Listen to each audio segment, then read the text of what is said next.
Demonic presence at unsafe levels. Lockdown in effect. There are many demons, but there's only one. Electro-demon.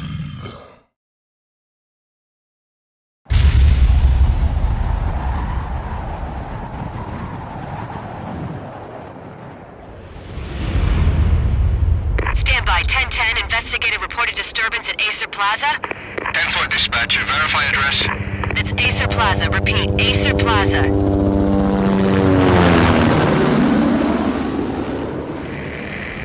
Shots fired on the rooftop. An assault in progress at Acer Plaza. Repeat, an assault in progress.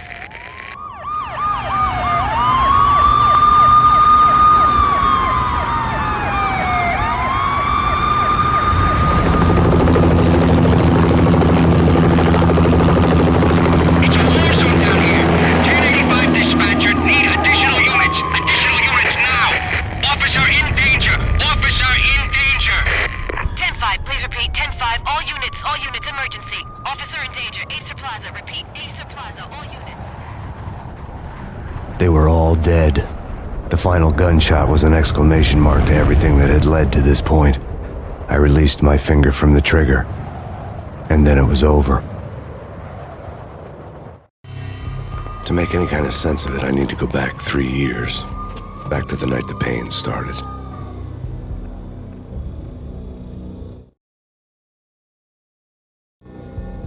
I was still in the force back then. NYPD, Manhattan, Midtown North Precinct, Hell's Kitchen. So when are you coming to work for me, Detective Payne? You'd make me work undercover in some hellhole. Sorry, Alex. Michelle and the baby come first. See? My last smoke. It's bad for the baby. That's you, Max. A regular Boy Scout. See, Alex. Still on for poker Thursday night, right? Like taking candy from a baby. Life was good.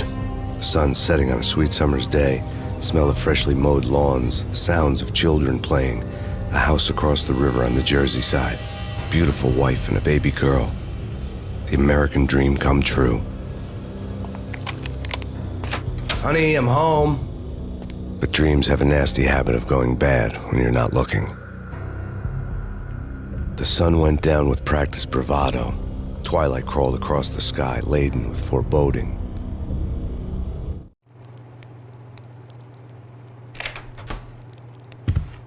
Michelle, honey, anybody home?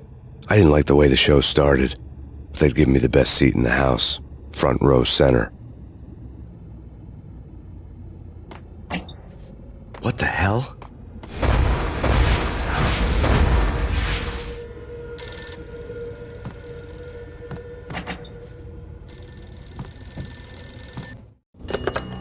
Listen, someone's broken into my house. Call 911.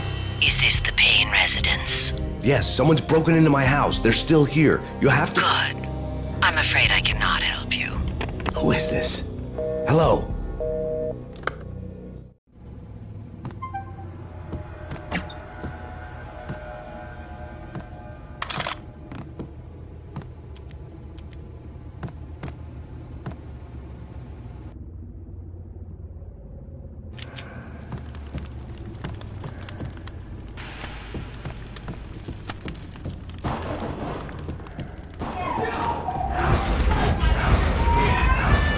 Michelle!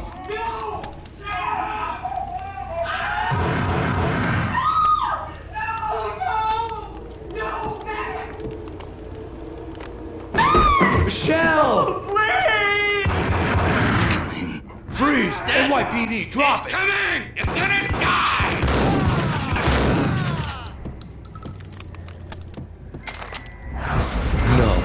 No, please, God, no.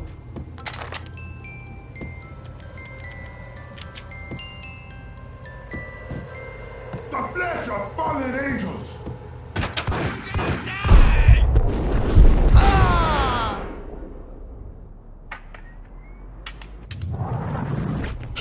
No, God, no, please, Michelle. Oh, baby.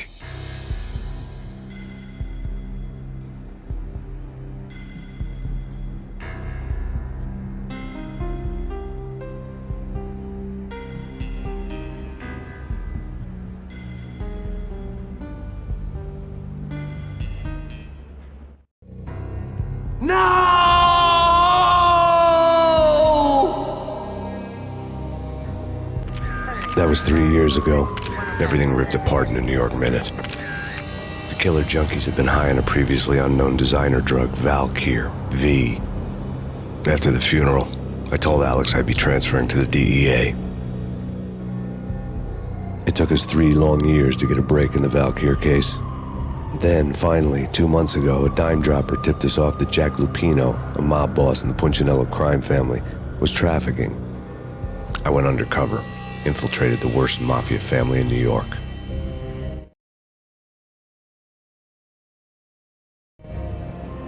I came in from the cold and the dark. Outside the city was a cruel monster. I've been slowly working my way from the small time to the big fish, trying to get to the source of the drug. Alex and BB were my only contacts in the DEA, the only ones in this decrepit city who knew I was down here. BB here. Something urgent has come up with Jack Lupino. You need to meet with Alex immediately at the Roscoe Street station. I hadn't had a face-to-face with Alex since I'd gone undercover.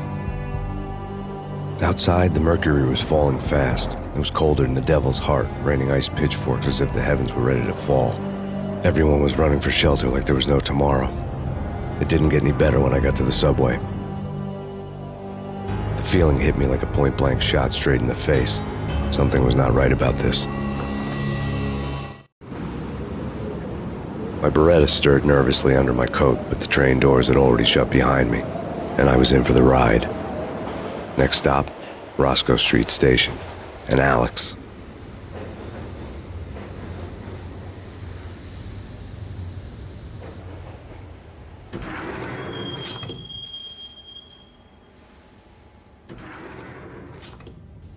The station was drenched in gloom. Alex was a ghost, nowhere to be seen. I'd have to look for him.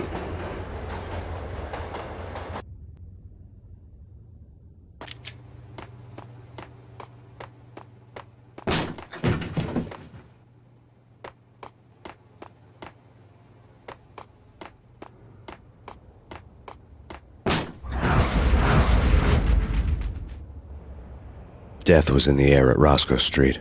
I'd have to find Alex fast.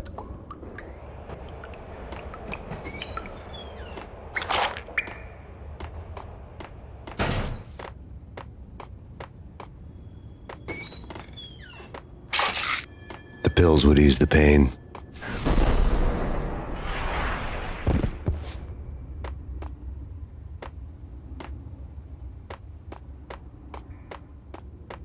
Wasn't Jake supposed to take care of this? He and Mickey are having too much. Hey,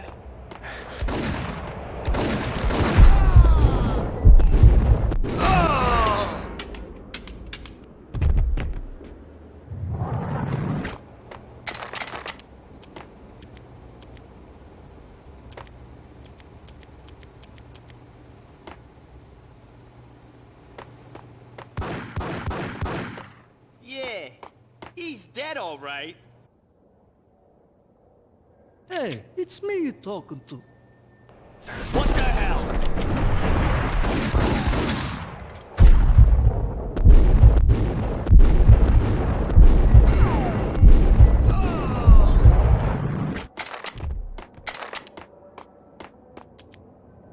Yo guys, hey, we're getting around. You hear me?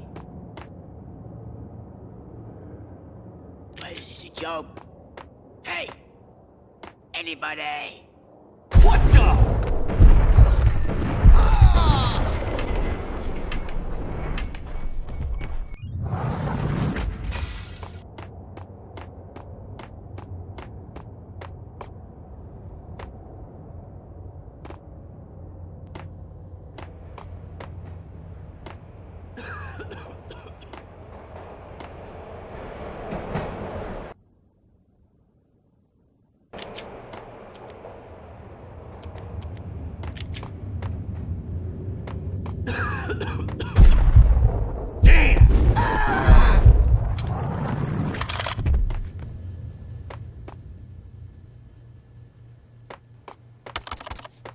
The security panel let out a mocking cackle. I'd need the right code. Did you hear something? Nah, take it easy. Hold it.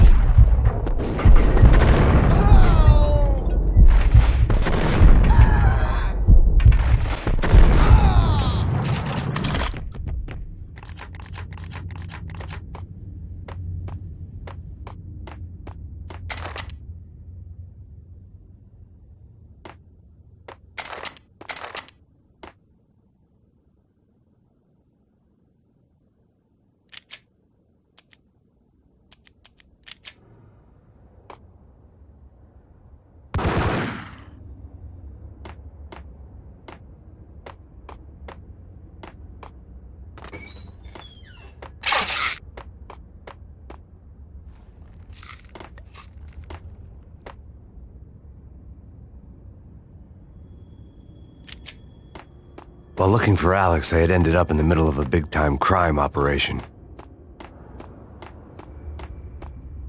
Hitting Roscoe Bank ain't exactly keeping low profile. The riskiest high seven. What the?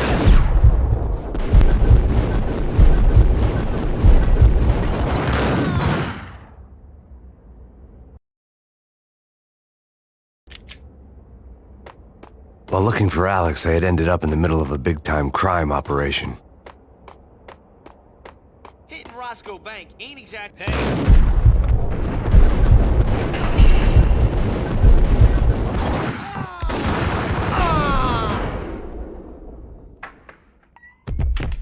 The gate was locked. I would have to find another way to get to the tunnel.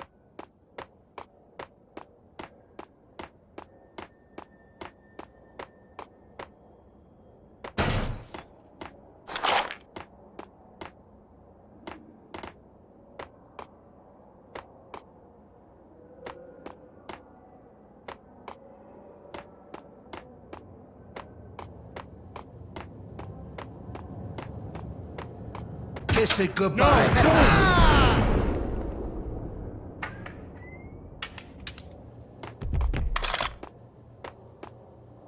You saved me, man. What's going on here? A massacre. These armed thugs just appeared from nowhere. We need to get help. I can make the call from the control room 1 floor up. Can you take me there? Sure, sounds good. Follow me.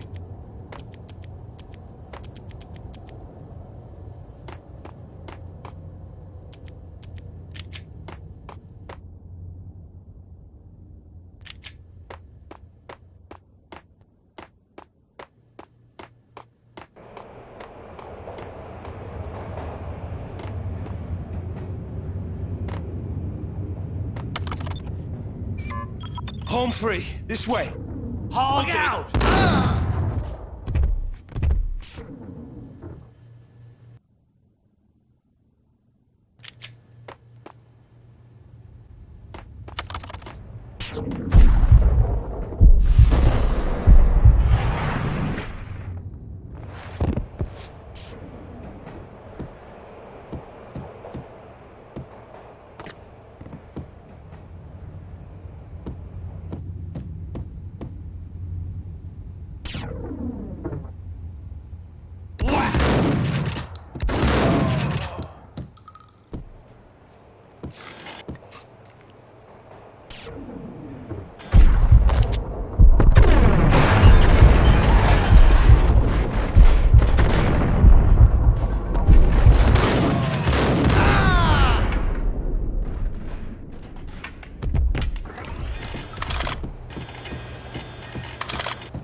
The train lit up like a Christmas tree. The power was back on.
So much for being subtle.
The rusty door led to an abandoned part of the station, closed off since the early 40s.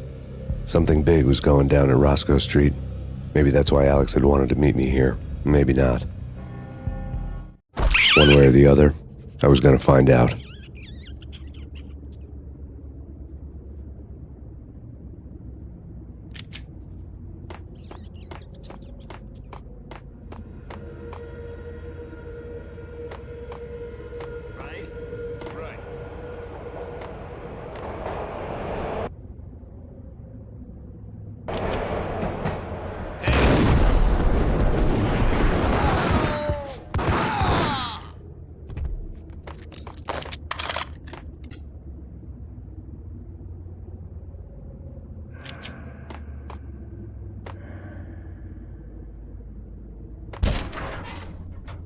Hold it!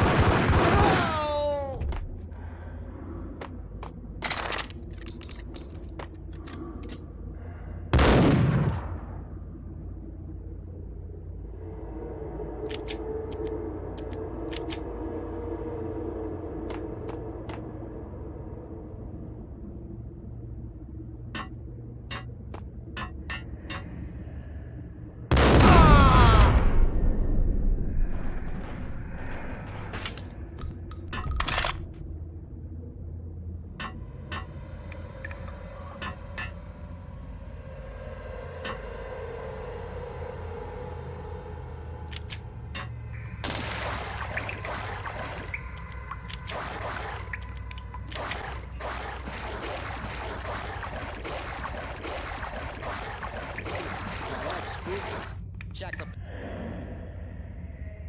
You know, yeah, it's spooky. But also, it's like the failure count is rising. I wouldn't joke about it if I was you. I suck!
gun here. Give me the detonator. What are you talking about? The detonator. I thought you'd bring it. You were supposed to bring it. Gun him down.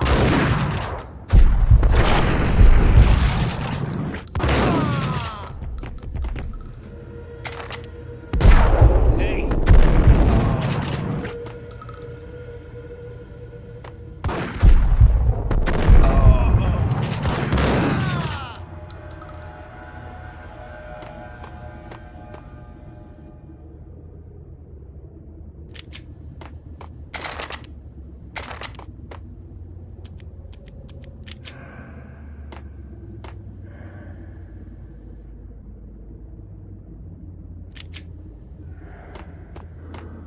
The door had been welded shut ages ago and the bomb was missing a detonator.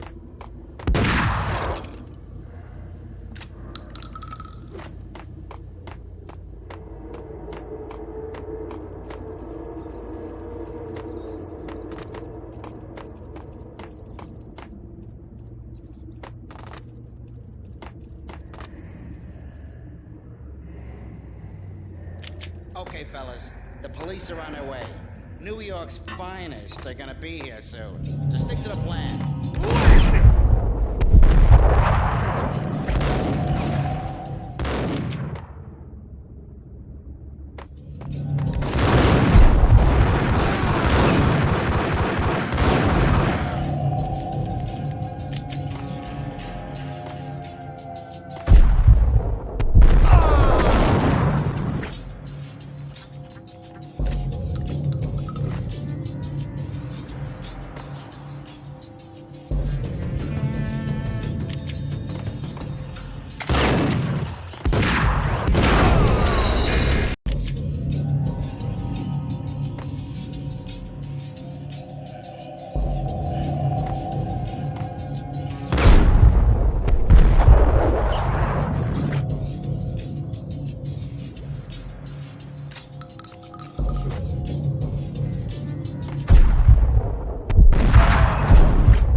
We come to you now live from the crime scene. Who is this? Right back at you. This is Deputy Chief Jim Bravura from the NYPD. You are to cease your criminal activities and surrender immediately. Sure thing, Jim. Me and the boys have been talking and everyone's real sorry. They'll never do it again. Who the hell is this?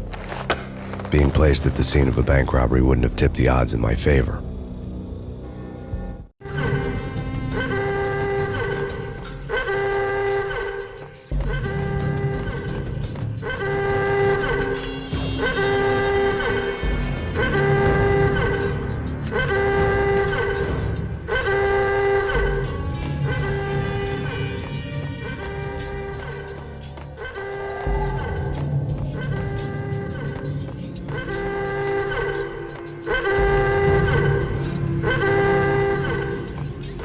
The bank robbers had left their tools on the table. Judging by the detonators, the crooks had bought enough explosives to send Lady Liberty into orbit.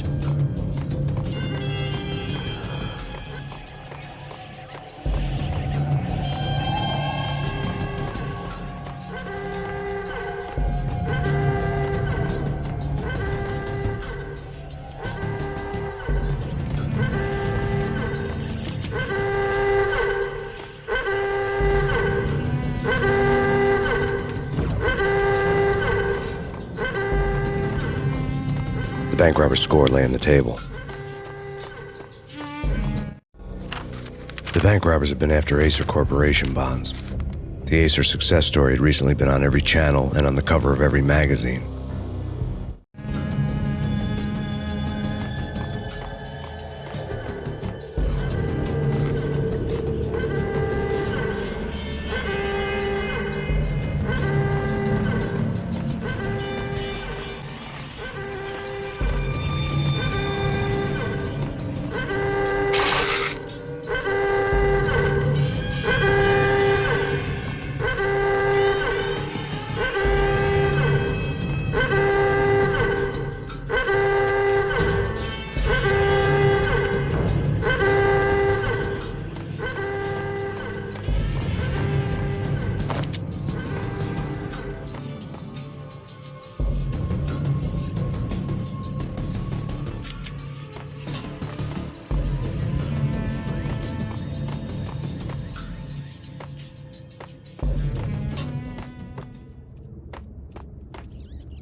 Hold it! Max! Jesus, you almost gave me a heart attack! I nearly shot you! Alex, we're glad to see you. What the hell's going on? There are more corpses here than at the city morgue! It's an armed robbery, a tunnel job straight to the Roscoe Bank vault through the old station wall. Is this why... this is Lupino's gig? This is Lupino's doing? Lupino's men? Really? You sure know how to pick a place? Can you get through? No, it's locked. We gotta get out of here. If it's Lupino, it's... Alex? Alex! There was nothing I could do. He was dead. I could tell by the empty, accusing stare of his eyes.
Alex had kept me relatively sane for the past 3 years. Now I didn't know how I felt. Somehow he had stumbled upon something big and ended up stepping on Jack Lupino's toes.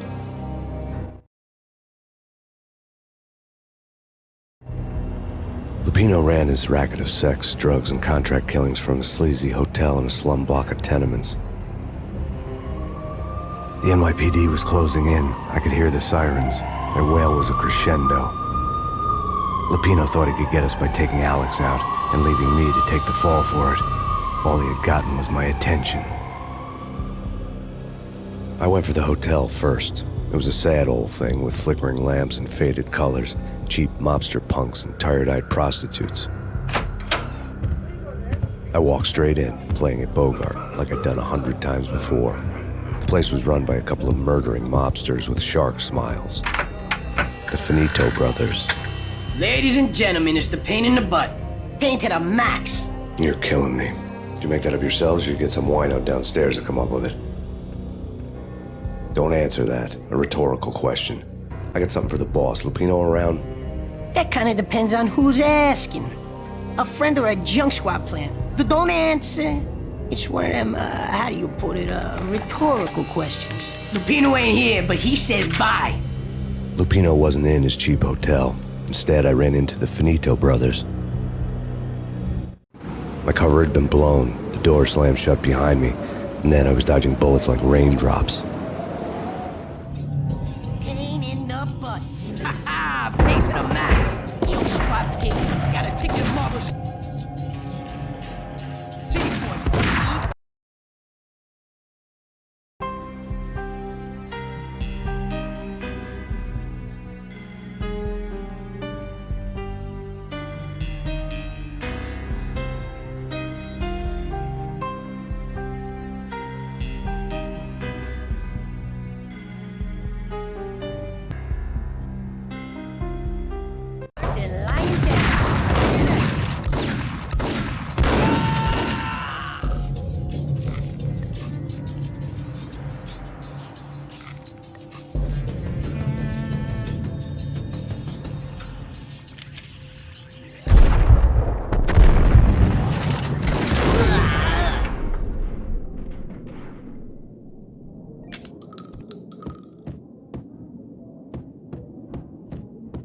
A letter on the desk caught my eye.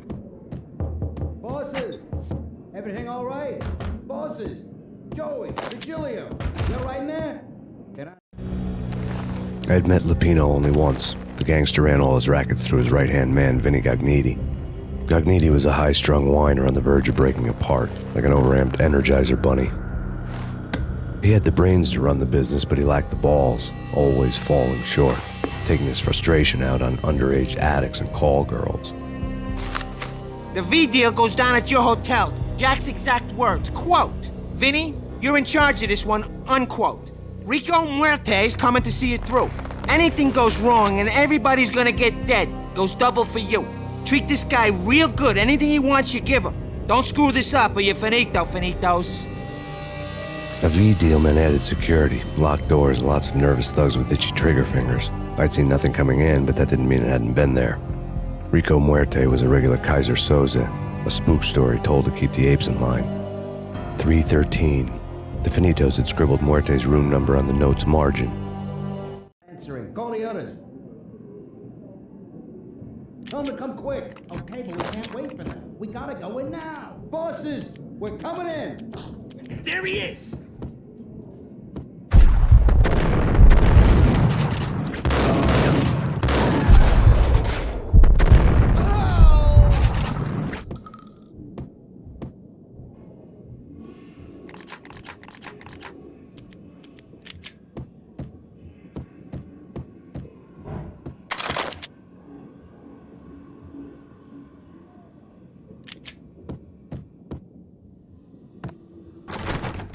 Getting out was not going to be easy.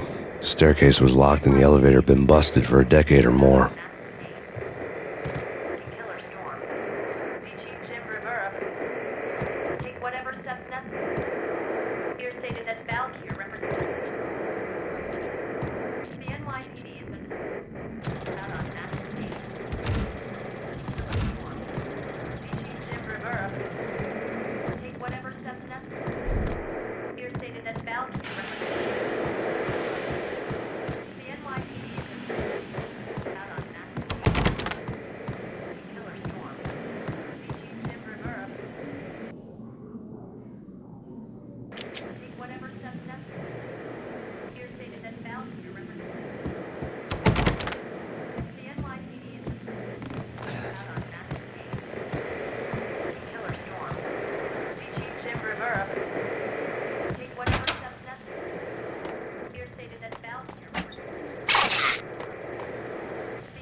something's wrong with the bosses. Payne's there and they're not answering. Let's go already. Payne's gonna pay in spades. Hey.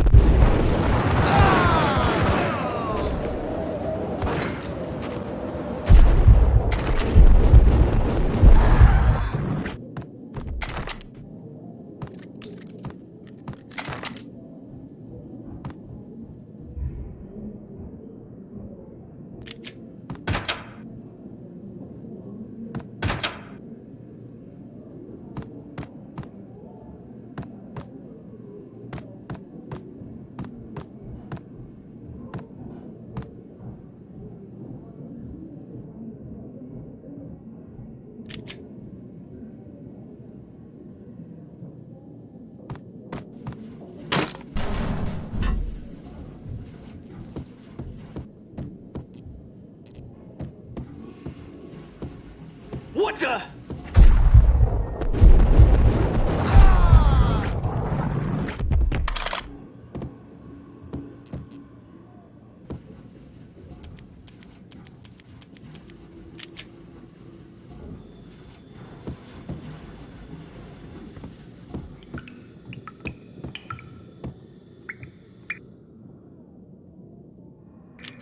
Previously on Lords and Ladies. Lady Amelia, Marquis Valentine asks for an audience. Thank you, Lawrence. My lady. My lord. And now, an all-new episode of Lords and Ladies, brought to you in part by Acer Corporation.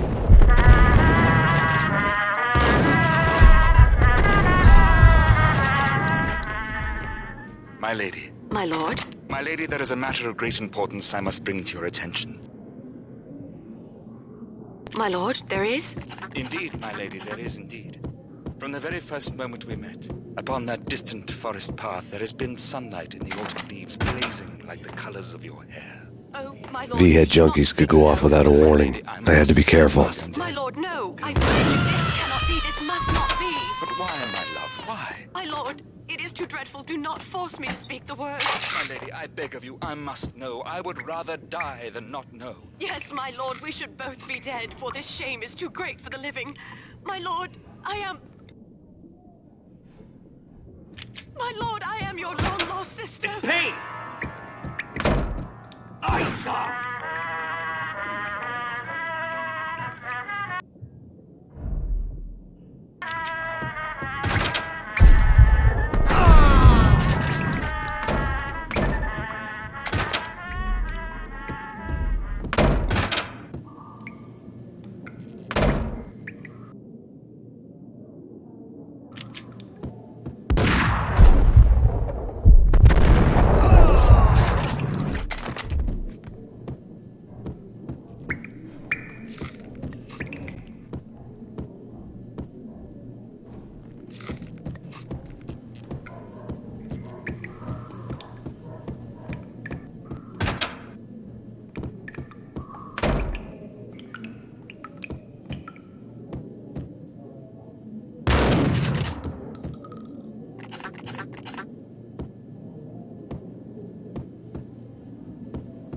Piece of crap!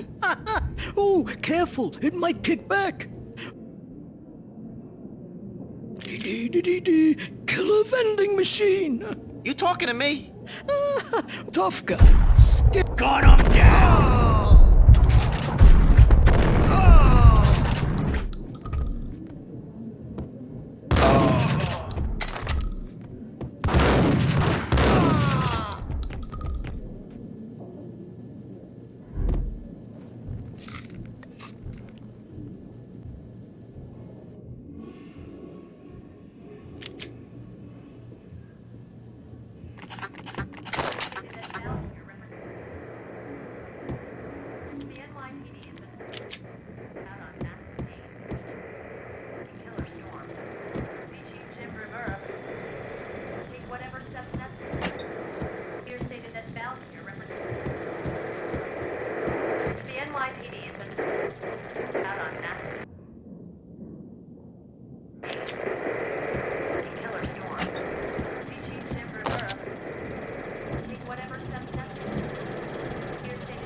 This party had been dead for a while. I couldn't say I was sorry I'd missed the show.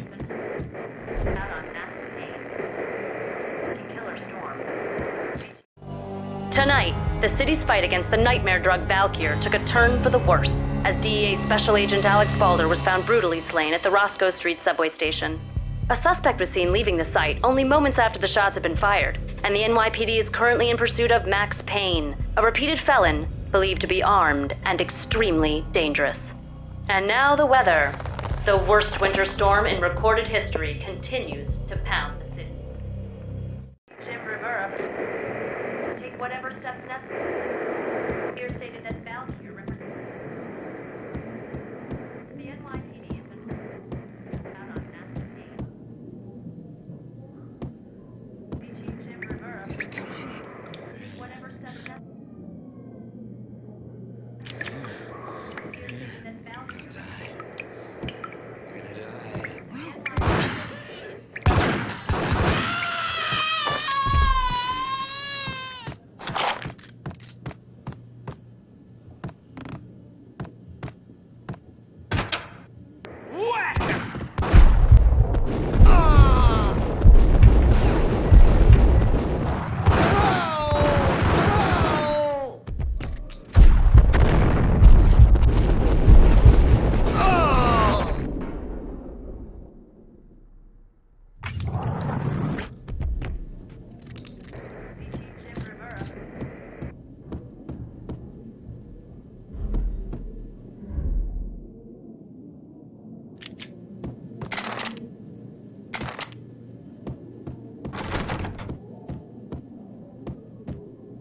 I'd found Muerte's room.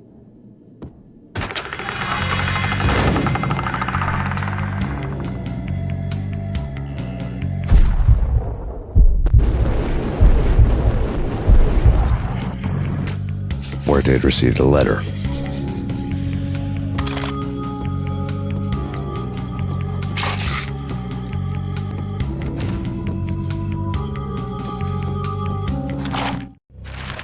Our investigation had turned up nothing to link Angelo Punchinello, the head of the Punchinello family, to Valkyr.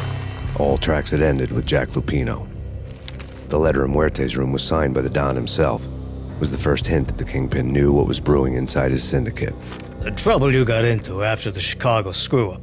The Punchinello family bailed you out. You have been waiting for a chance to pay us back. One of our trusted boys has a monkey the size of King Kong on his back, and we need your special skills for backup on a major deal. Collecting evidence had gotten old a few hundred bullets back. I was already so far past the point of no return I couldn't even remember what it looked like when I had passed it.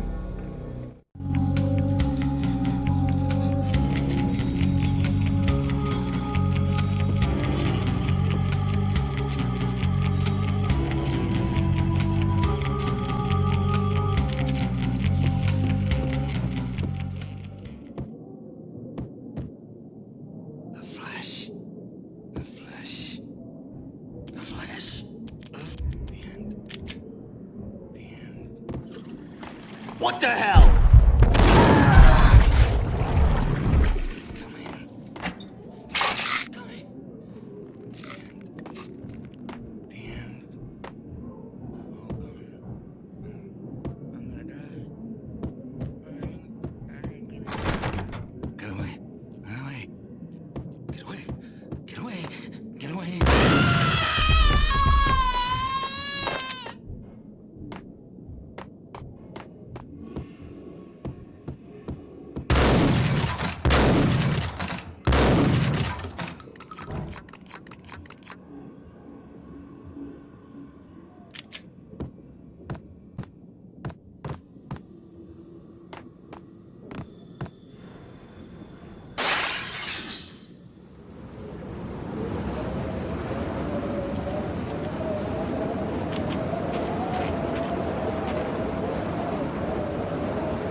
I didn't want to know what had happened here.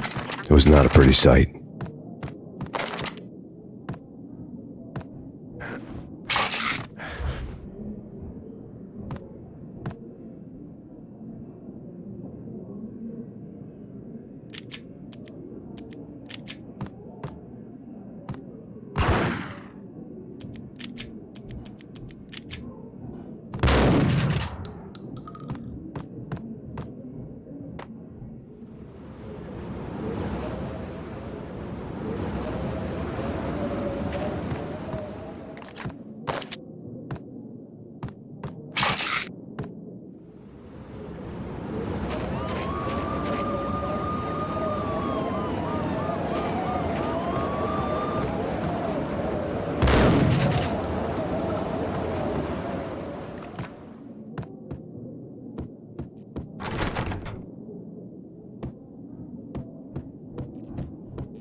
Did you hear something? Nah.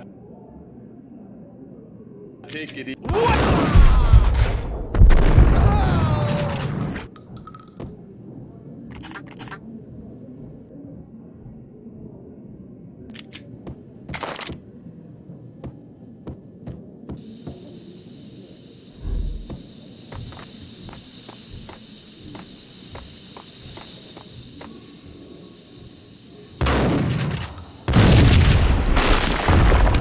Hold it! Hold you. God damn! I thought it was a bomb for sure. Nah, the Russian wouldn't dare. This has been waiting to happen. I thought it was a bomb. What the?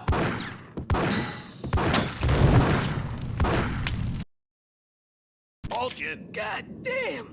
I thought it was a bomb for sure. Hold it!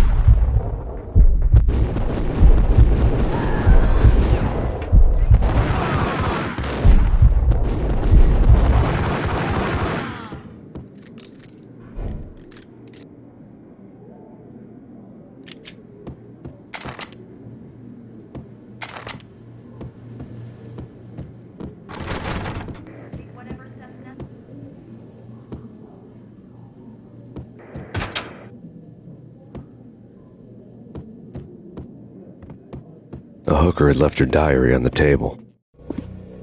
The diary belonged to a hooker named Candy Dawn. The read would have made a vice cop blush. Had talks with the mystery hag over the phone again. Sent her the latest One-Eyed Alfred tape. As long as the hag keeps paying for the tapes, the old man could come every day for all I care. She had a nice sideline, making secret X-rated flicks of her clients and selling them to the highest bidder. It would get her killed if her V-fix for the day didn't do it first.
The old service elevator rumbled down to the bowels of Jack Lupino's hotel.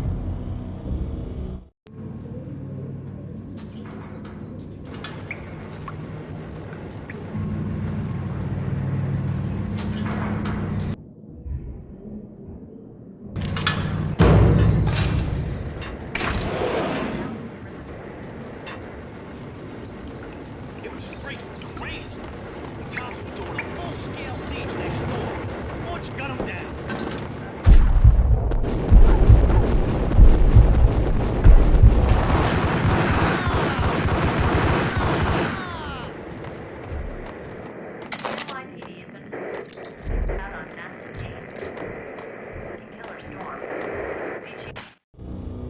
A winter storm warning is in effect in the whole tri-state area, as both freezing rain and heavy snowfall continue. Many roadways are already closed, and people are advised to stay indoors. The severe blizzard has ravaged New York for 3 days now, with no end in sight. We'd been snowed from the start in the Valkyr case. The forecast said there was plenty more where that had come from. But the snowbound city was on my side. Less chance of innocent bystanders getting caught in the crossfire.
Yo!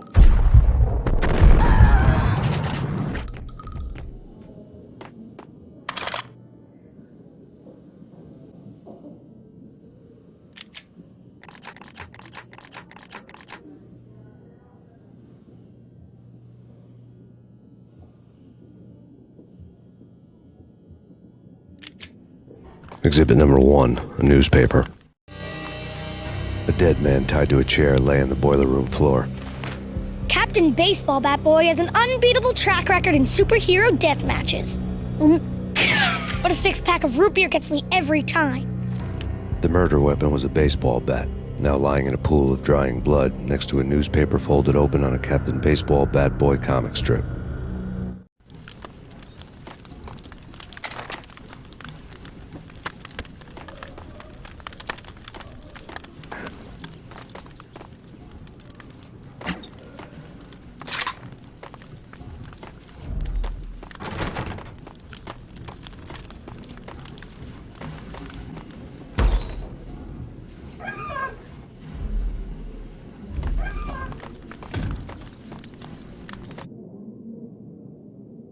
Take vampire movies. Why are they always set in LA or Mexico? They can't even get a tin. If I was a ghetto.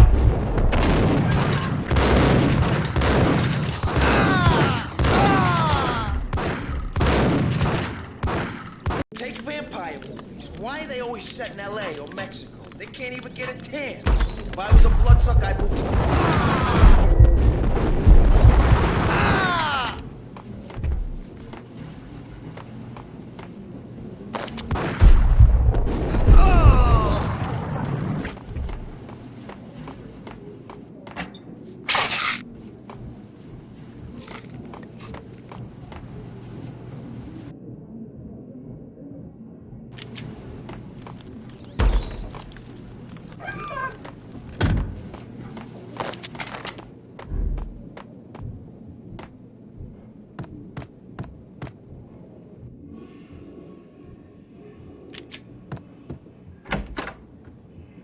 Chill with the guns. Trust me, you don't want to piss Muerte off. Gentlemen, let's do business. Green for green. Cheers at Green-Eyed Angels. Amen.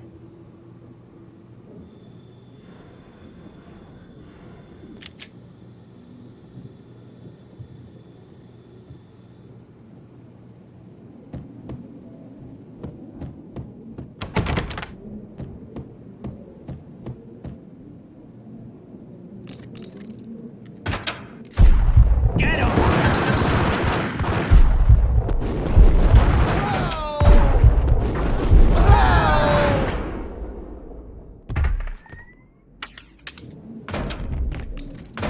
lifetime ago, this would have gone down as a narcotics arrest.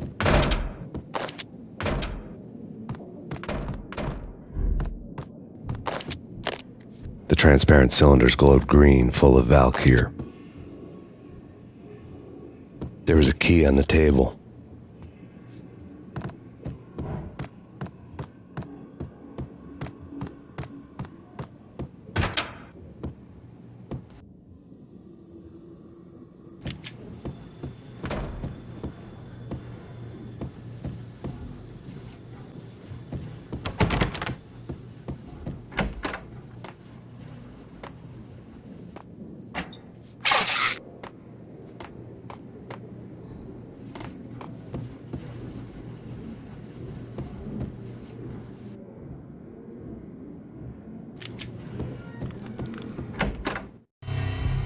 Two mad dog killers, ready to murder each other.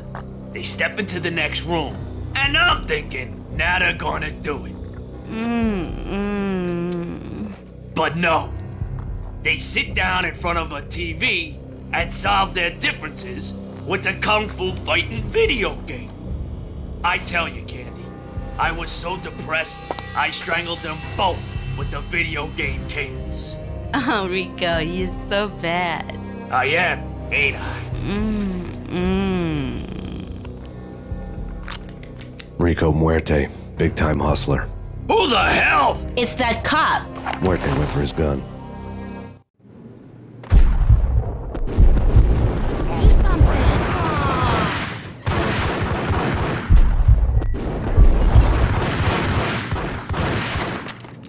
There he is.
The antique switchboard there was an old telephone switchboard in the back room of the reception area, the kind that made phone tapping child's play. It wasn't hard to picture a fat pimp sweating with headphones on, listening to his hookers talk dirty and fake orgasms over a web of party lines, the blood veins of New York. Right now there was a different set of moans and groans going on. Boss, Cornelia, it's Max Payne. The game started capitalist. He killed him. Are you freaking kidding me? He's just one lousy cop. You better be freaking kidding me. Whack him. What's the freaking problem? Hello? Answer me. Hello? The word was out. A deadly virus released into the city's corrupt circulatory system. Something wicked this way comes. Max Payne at large. Still in use.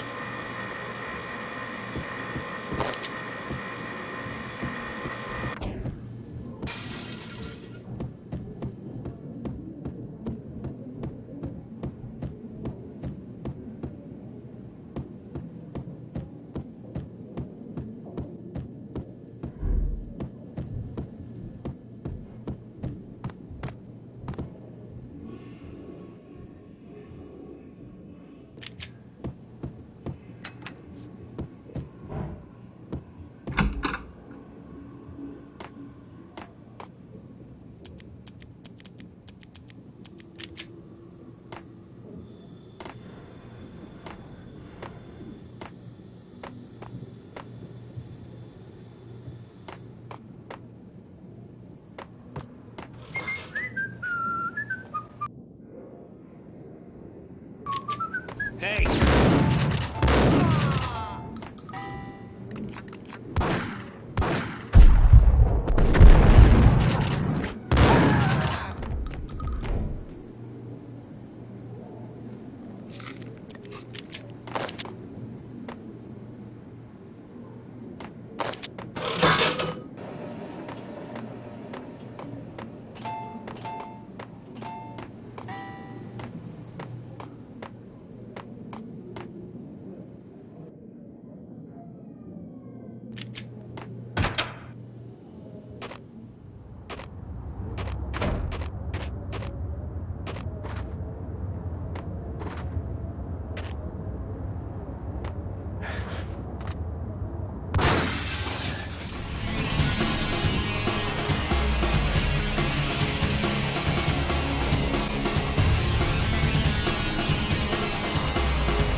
Turn around, walk away, blow town. That would have been the smart thing to do. Guess I wasn't that smart. Lupino's tenement buildings were a seedy hangout for all kinds of sleaze. A liquor store, a pawn shop, a laundromat full of mobster bookies and loan sharks. The list went on. The how and why of it was a mystery to me, but they knew I was a cop. They knew I was coming, and they were going to get real trigger happy about it. I got to see Lupino's hangout all lit up. A bomb went off, turning snow into liquid gold. A pillar of fire lifted the remains of a car straight up into the air. The flames were highlighted on the hood of a black Mercedes-Benz as it coasted down the street real slow, as if the driver didn't have a worry in the world. I got a good look at the man riding shotgun. It was Vladimir, the head of the local Russian mob, the fly in Don Punchinello's suit. The ringing in my ears was the sound of a mob war being waged.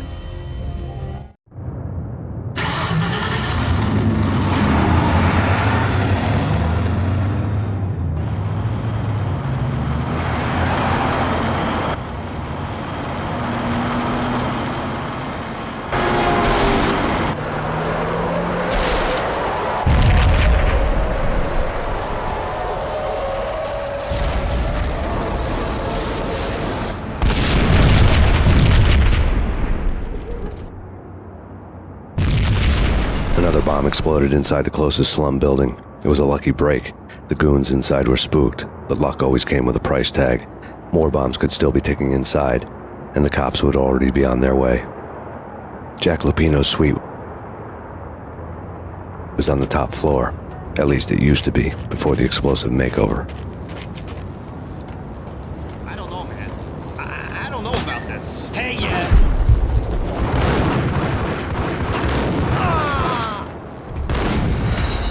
It's on the top floor. At least it used to be, before the explosive makeover. I don't know, man. I don't know what. It's on the top floor. At least it used to be, before the explosive makeover. I don't know, man. I don't know about this. Quit that!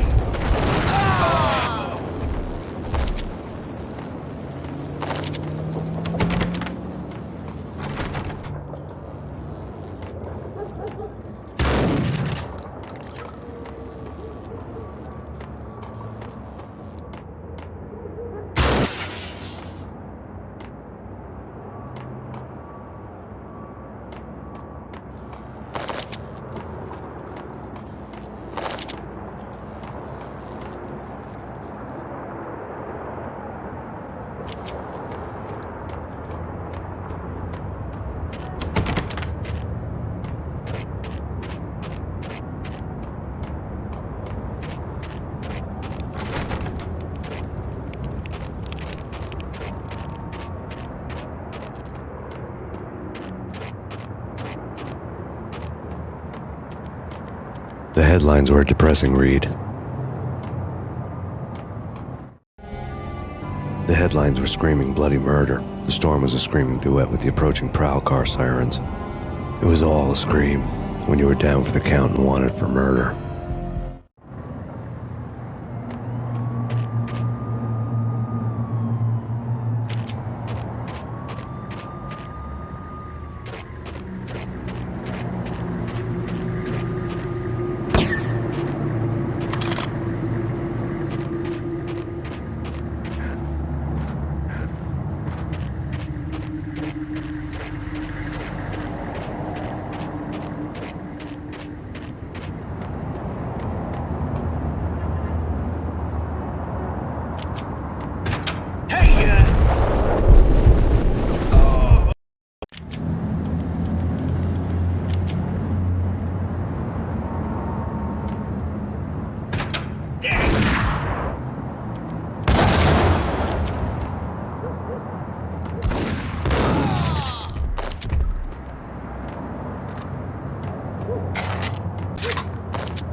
The whole building was rigged with explosives.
A beaten-up phone in the entrance hall was ringing. It could have been just a junkie in need of a fix, but it turned out to be something more sinister than that. Am I speaking to Mr. Payne? Who wants to know? My name is Alfred Wooden. You must hurry. The police are on their way. Tell me something I don't know. They know you're there. How? And what's it to you? I will contact you again. The cops arrived, sirens singing in the off-key harmony of a manic-depressive choir. I had a few minutes while the SWAT team would go through their usual routine. By the time they busted in, I needed to be long gone. Max Payne, this is Deputy Chief Jim Bravura from the NYPD. Drop your weapons and come out with your hands above your head. Did you hear something? Nah, take it easy.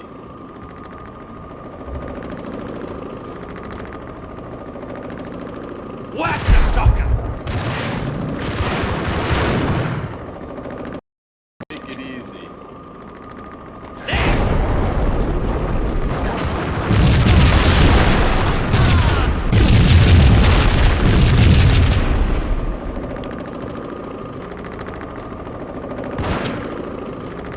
Someone had left a letter on the counter.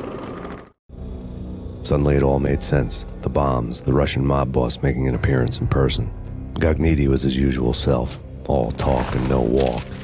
After our hit, the Russian has only a couple of guns left and they can be bought. There's no freaking way he has the guts to try anything after that. As it turned out, the Russian had plenty of guts. One thing you could count on, you push a man too far and sooner or later he'd start pushing back. There was a key on the shelf.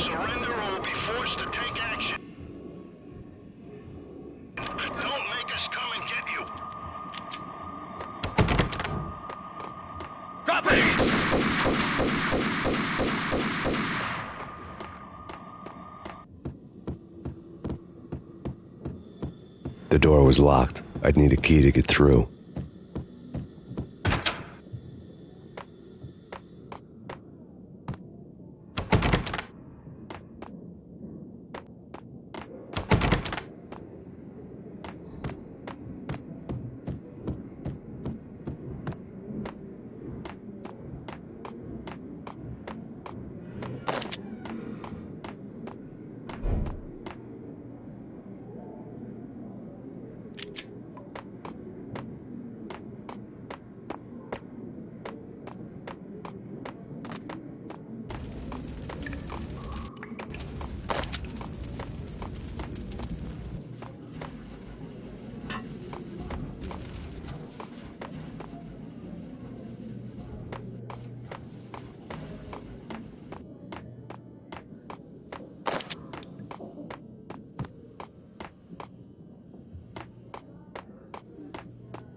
A locked door barred my way. I needed a key.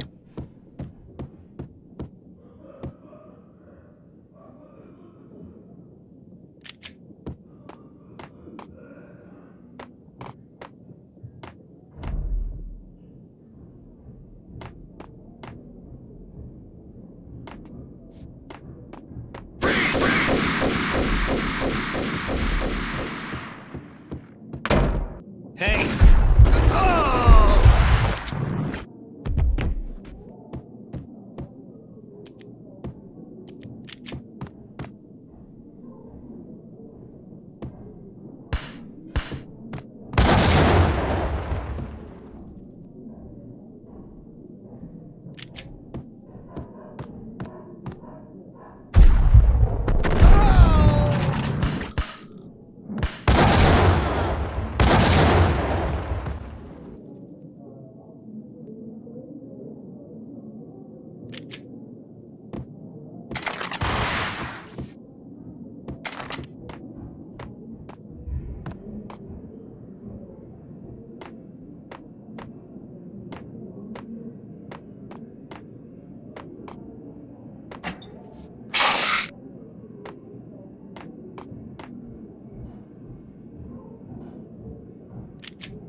bombs had destroyed all the stairs up to Lupino's office.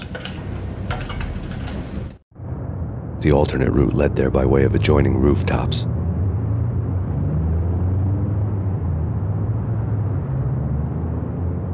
It's never been this cold. Never, ever. It's like the sky's falling. Forever. It's like the sky's falling. Yes, sir. It's the end of the world as we know it. And I don't feel fine. I don't feel anything. Not a thing. I'm freezing my butt off.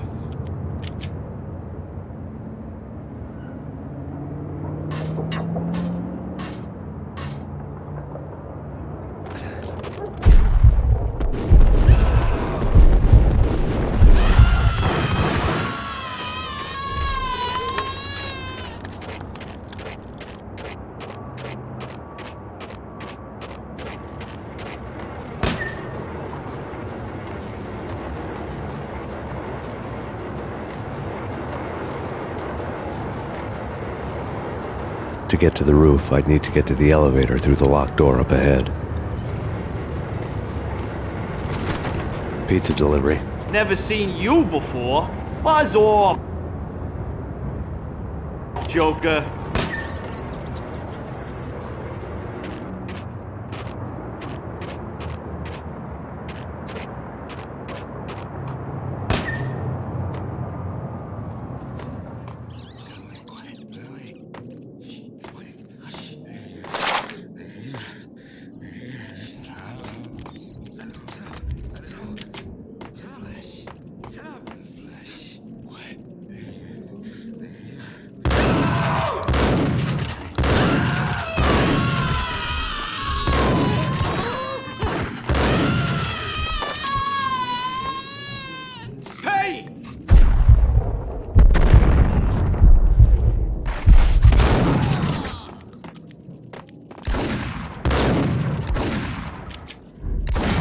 Joker.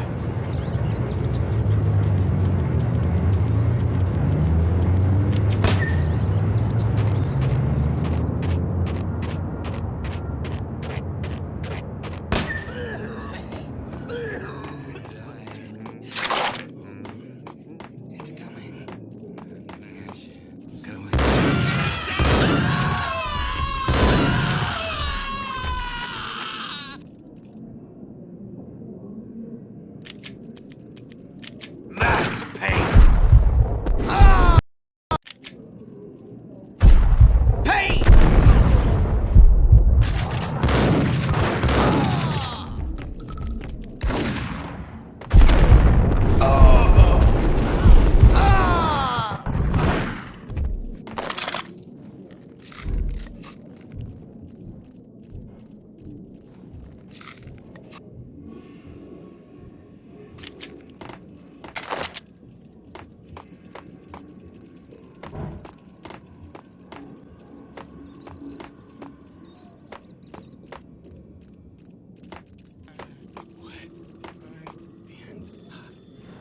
Yo! I think I died.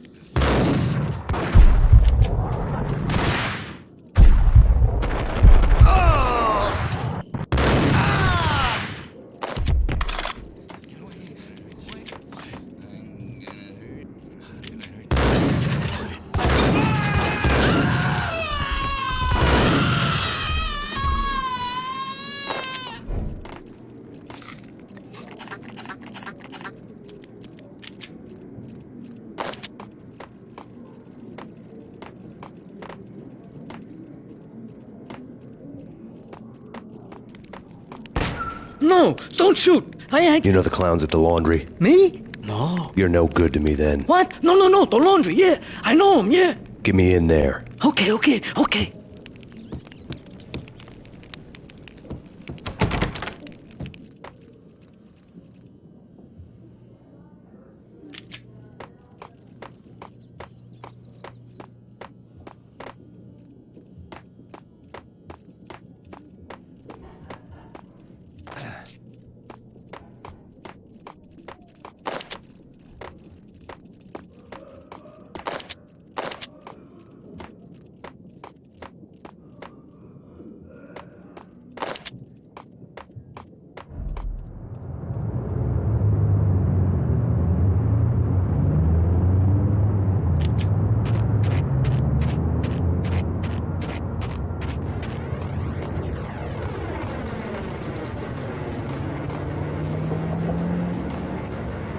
It's me. Open up. Let me in, quick. Not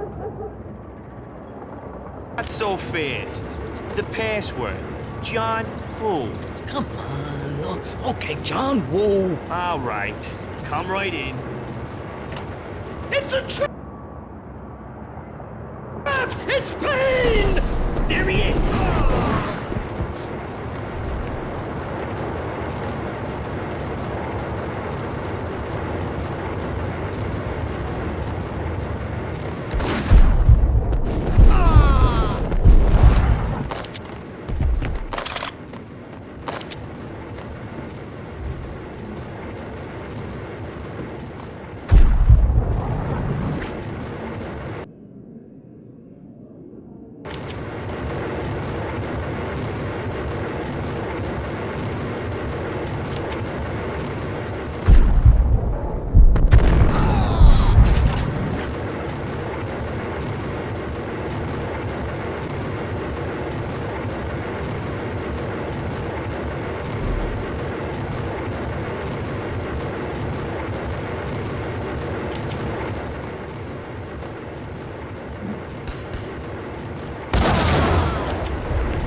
New York City is in crisis tonight, with reports of Valkyr-related gang war in the streets of the Bronx.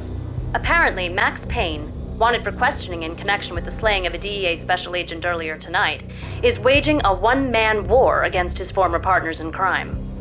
Among the listed casualties so far are notorious mafia members Joey and Virgilio Finito, as well as Rico Muerte, himself a fugitive from the law, and a suspect for several murders in the Chicago area.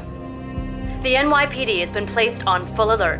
A citywide APB has been put out on Max Payne. Deputy Chief Jim Bravura has promised to take whatever steps necessary to bring him to justice. What those steps may be remains to be seen. For CNN TV News, this is Kira Silver.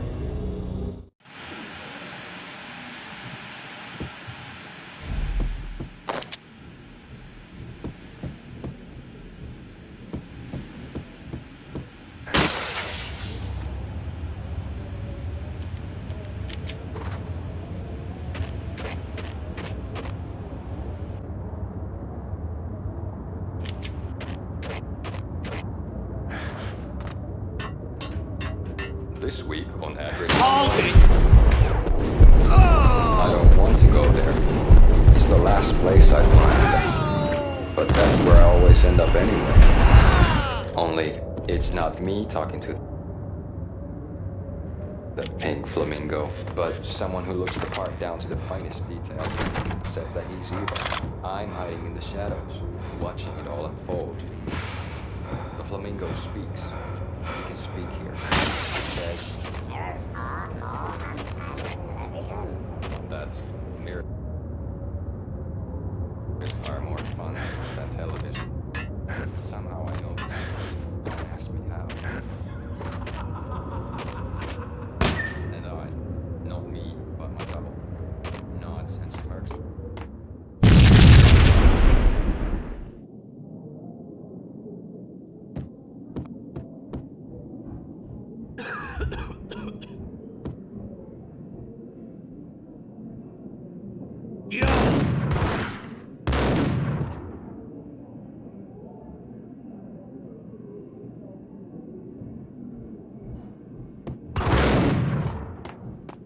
blue or green? It's always red or blue in the movies.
What the hell are you standing around here for? They're bombing us. What are you doing?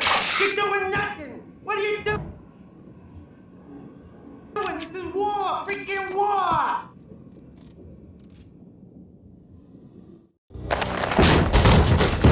Vinny Gognitti, just the man I've been killing to see. Payne? Freaking Fed. I knew from day one there was something screwy about you. What do you think you're doing? You're a freaking cop. You ain't got squad on us. You can't just come in here waving your piece like it meant something. Yeah! Oh my God! Oh God, you shot me! Ah! You're dead, Payne! What the hell are you waiting for, you apes? Kill him! Kill him! With pleasure, boss. Gognitti bailed. I made like Chow Yun Fat.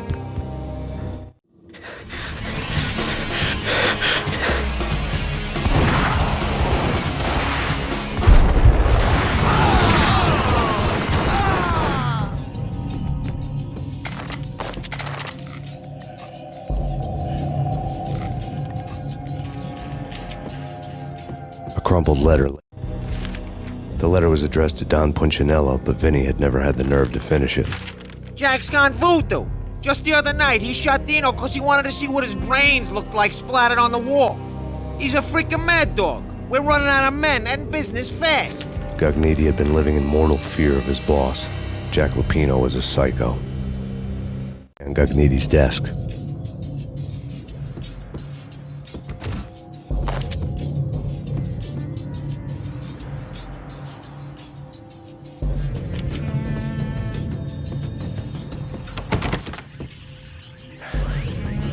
Vinny Gognitti was running scared. He could run, but with a bullet in his stomach like a broken bottle of Tabasco, he was quickly running out of time.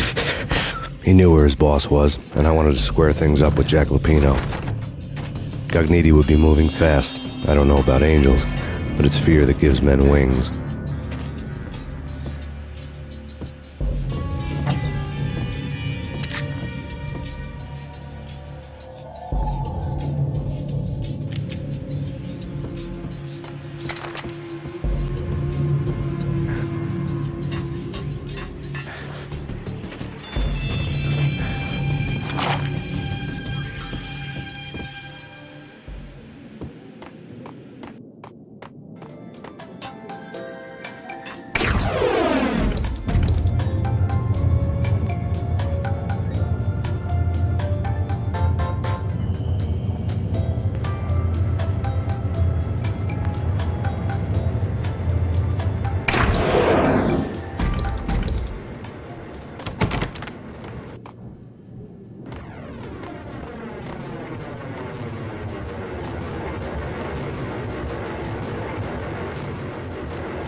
Gognitti hitched a ride. To catch him, I'd have to follow his lead.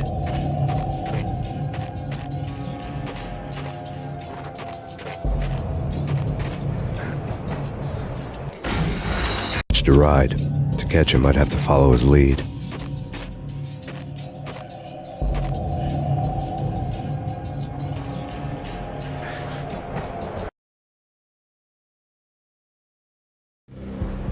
This was my second train ride of the night. The way it started didn't promise anything better than the last one.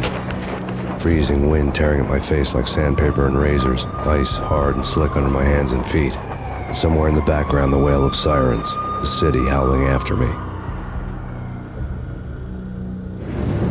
New York sped by in fast forward. Dark rooftop water towers and a dead forest of antennas and chimneys, all a blur. When the train he was riding slowed down, Gognitti made his move.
It's Payne! He's coming down the stairs! Shoot the bastard! Okay, boss, you got it. No problem. All right.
What the?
Max Payne has nowhere left to go. We are very close to capturing him. You'll get a full statement then.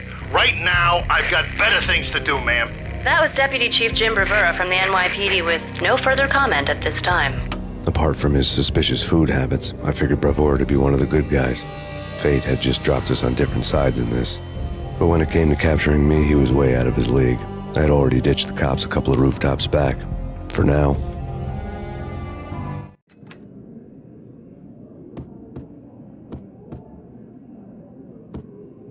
He's coming! I can hear him! Ready? Keep your gun pointed at the door. Okay, this is it. Any moment now, Payne's gonna bust through that door with murder in his eye. It's either him or us. I, for one, am gonna pump the SOB so full of lead, they'll need ice!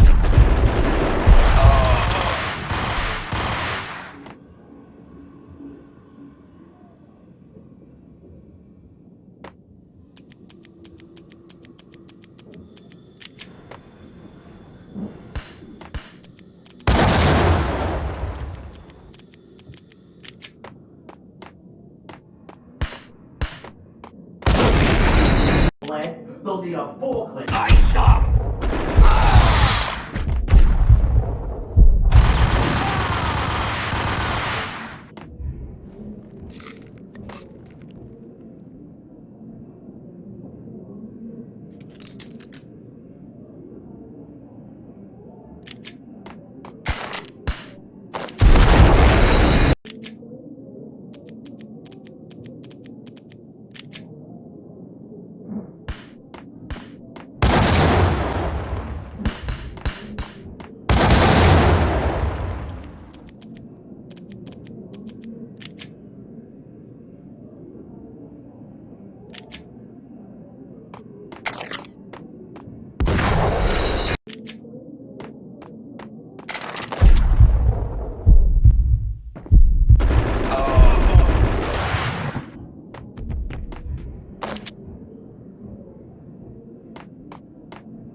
Open, goddammit! Payne! I'll kill you, you lousy freaking cop!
Magneti ran out of steam in a dead-end alley with steam boiling out of the sewer grates like all the fires of hell were burning high beneath us. It was shakedown time. Where's Lupino? Screw you! Bad start, Vinny. Police brutality! I rate pretty high on that. You can't just hurt me in cold blood! Just keep telling yourself that. Listen good, Candyman. I'm not gonna be anybody's fall guy. I want to know where your boss is hiding. There was no glory in this. I hadn't asked for this crap. Trouble had come to me in big dark swarms. The good and the just were like gold dust in the city. I had no illusions. I was not one of them. I was no hero. Just me and the gun and the crook. My options had decreased to a singular course. I'll tell you, just don't hurt me no more. Lupino's at Ragnarok, the nightclub. Book me, take me, hold me to the freaking jail, just don't hurt me. Your rights will be read at your funeral.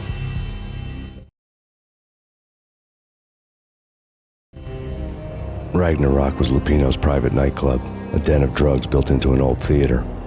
I knew what waited inside. V-head junkies ready to explode in random acts of senseless violence, and Lupino's goon squad, the worst stone-cold killers this side of hell.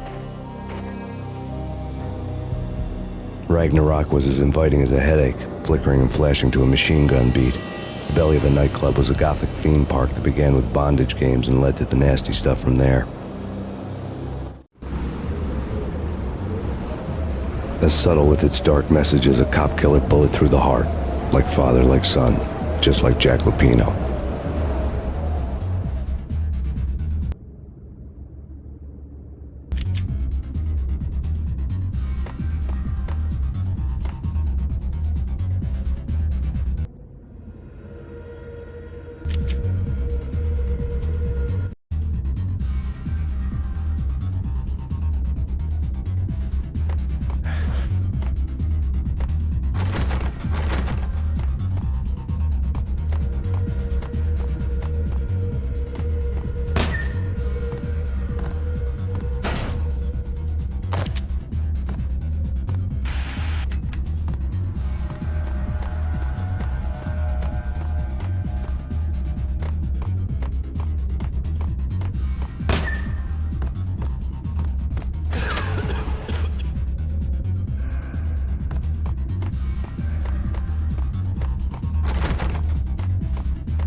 The book had never been a bestseller.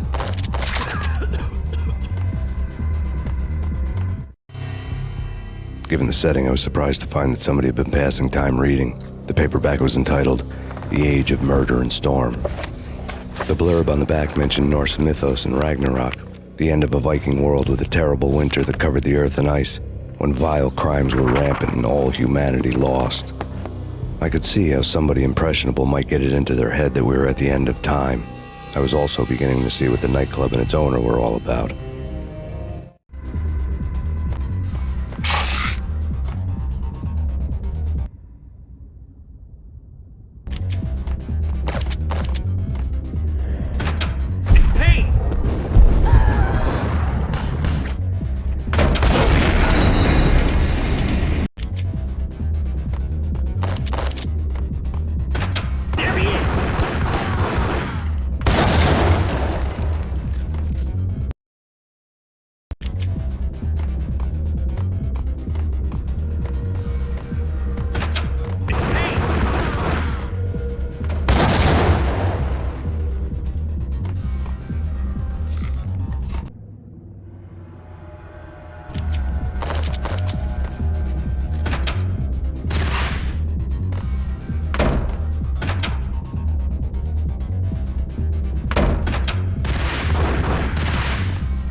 books on the occult had been piled on the table.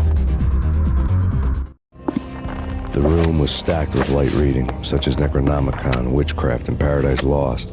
Old exotic titles like Malleus Maleficarum and De Umbrarum Reini Novum Portis. Books with pentagrams on their covers, all dealing with the occult and the infernal, lying between stacks of horror videos and a couple of Ouija boards. The only thing I could take seriously was the thought of Lupino taking it seriously. He had been spending a lot of time getting intimate with the guy downstairs.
The backstage area led to Lupino's inner sanctum. The hot air inside was like an invisible wall, thick with incense and something else, a sickly sweet smell that made you gag. This was the rotten core of the Big Apple. Lupino lurked somewhere ahead, like a spider at the center of his web, waiting. The vapors in the air started to make my head swim. Torn pieces of a letter lay scattered on the sofa.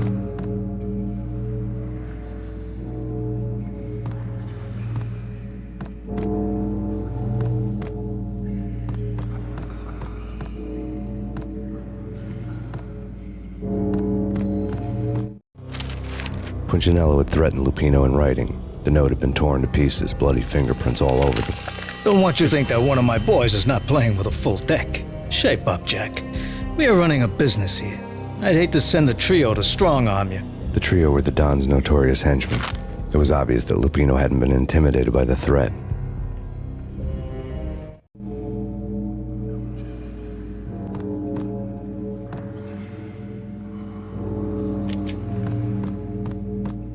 The flesh of fallen angels! Come to me all!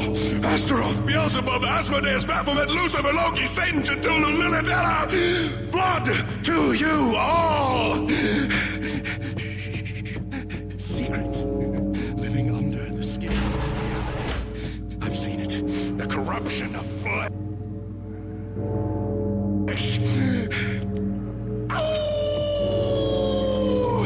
I'm the wolf, yeah! I am the wolf! It's close. It's coming. You have come. A witness to the end of time. It's now! I will rise to her side! I don't need the words! I'm beyond the words!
had known there'd have to be a catch in it somewhere, and this one was the Empire State Building of catches.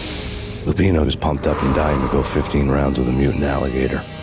And then he started this spooky monkey talk, straight from a bad dream. Mine. I have tasted the flesh of fallen angels. I've tasted the devil's green blood. It runs in my veins. I've seen beyond the world of skin, the architecture of blood and bow and arrow. Death is coming! She is coming, and hell follows with her. This is the twilight winter. I am ready to be her son. Her time is now, and all who stand in her way must die!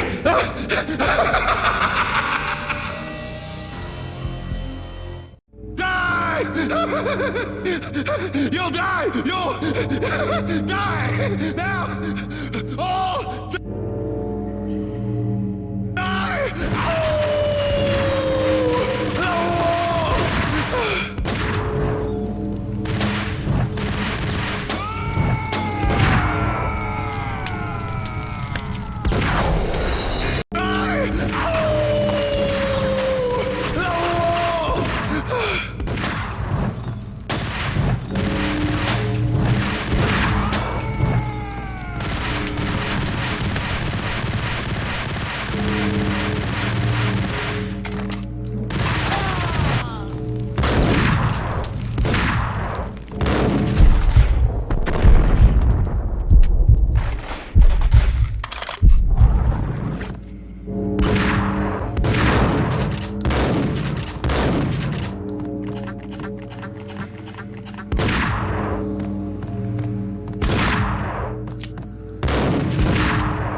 Finally went down.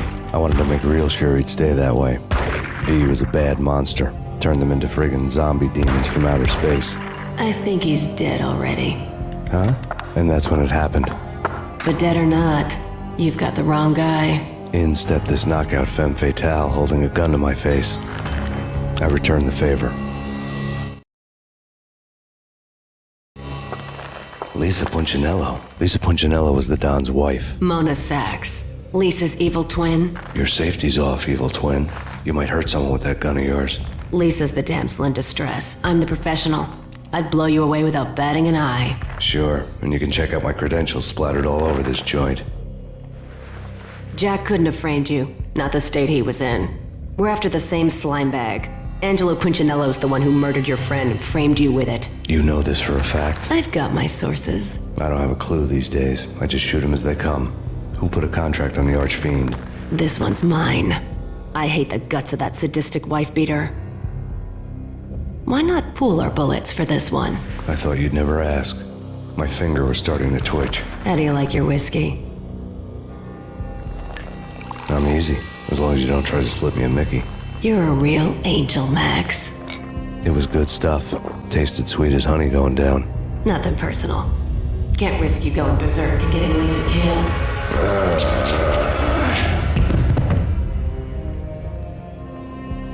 The nightmare was always the same. Violent shapes moving in darkness, old and ugly. The killer's mad laughter was a riddle filled with wicked innuendo.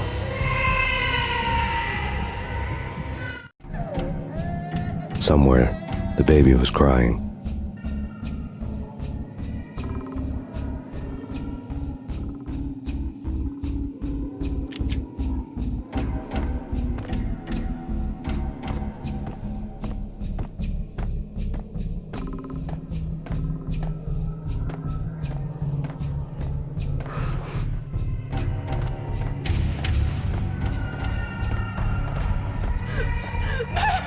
No, please, Max!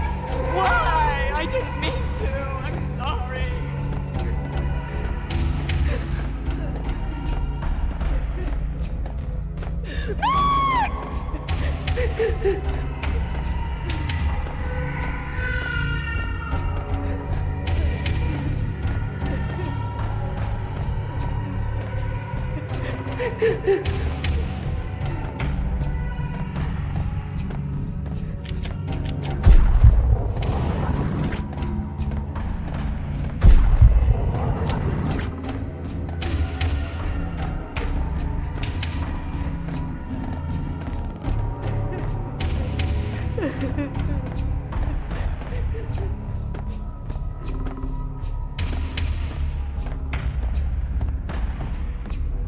Should have known it when we found you snoring next to Lupino's corpse.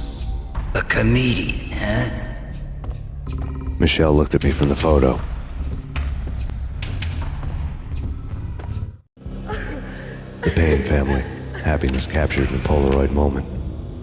I had thought it would last forever, till death do us part. I didn't want to think about it. As long as I didn't, it could never happen. But I had broken my own rule. The thought had already slipped in. Fear was rusty needles poking at my brain. Cold and scaly, it slithered down my chest.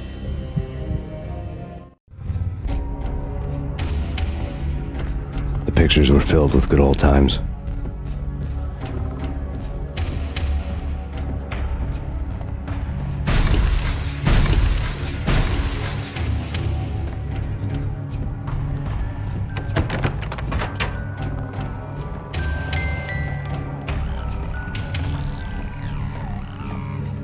I really love to watch cartoons. Captain Baseball Bat Boy's my favorite.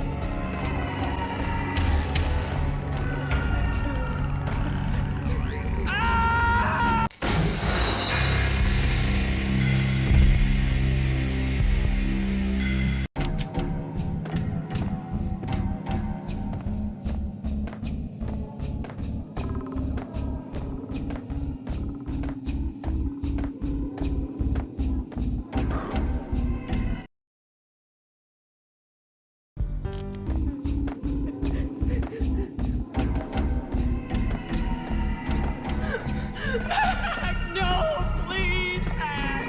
Why? I didn't mean to. I'm sorry.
Should have known it when we found you snoring next to Lupino's corpse.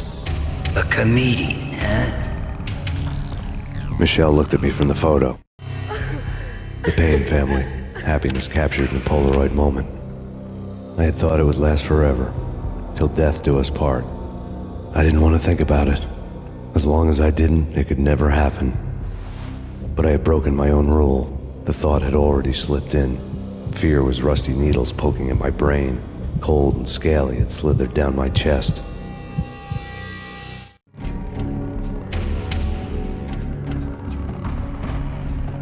The pictures were filled with good old times.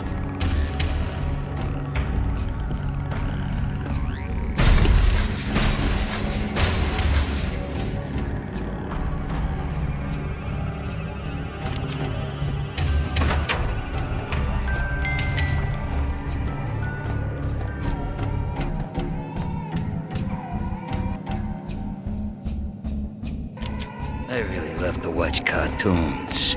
Captain Baseball Bat Boy's my favorite.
No, please God, no.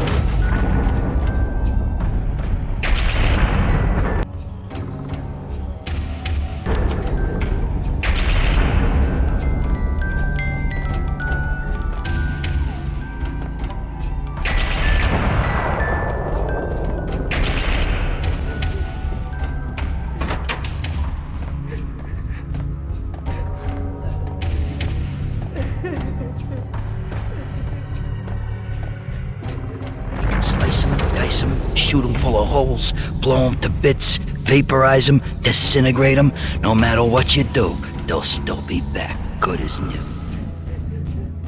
Michelle's diary lay on the table. Michelle was working part-time in the district attorney's office. Her diary was open on today's entry, her handwriting all pretty curves. An army dossier found its way to my desk yesterday. Valhalla? Isn't that a Norse myth? Something about Vikings? I tried to tell Max about it, but he was busy, that cute frown on his brow. Guess it's nothing, just a mix-up at the courier service. From now on, I would always find time for her. It was a hollow promise. Too little, too late.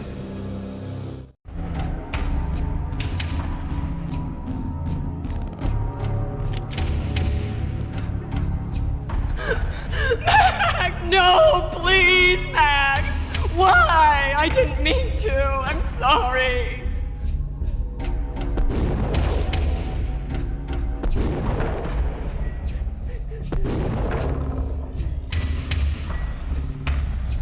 Murderer! You killed her! Nothing like that ever happens in the real world.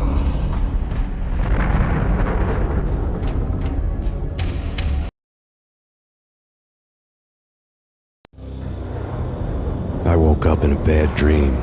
My head felt 2 sizes too small for my brain. Max Payne. I envy your name. And the killer was smiling.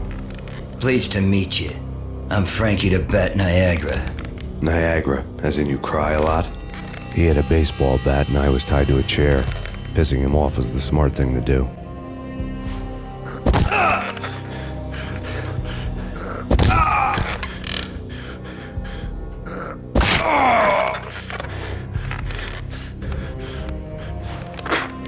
Nothing wrong with a little laugh now and then. Take me, for example. I love to watch cartoons. Cartoon violence is a fascinating thing. Let's take a break. I need to take a leak and maybe grab a cold one at the bar. Don't worry. I'll be back to finish this off. And then, it's checkout time. You play, you pay, you bastard. He swaggered out, and the door clanged shut behind him, locks clicking into place. Everyone makes mistakes. Mine hadn't been to crack jokes about the goon with the bat. He'd have cracked my skull regardless. It hadn't even been to trust a girl with a gun. I had blindly gone after the first bad guy on my hit list when I should have been aiming further up the ladder, at the head of the Punchinello family. I couldn't bring myself to be pissed at Mona. Guess I had a soft spot for a pretty face.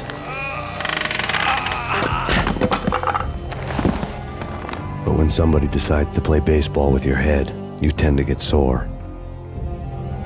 They had dragged me back to the basement of Lupino's hotel. I was beaten, bruised, and blue. I felt like the chair I had broken to get free.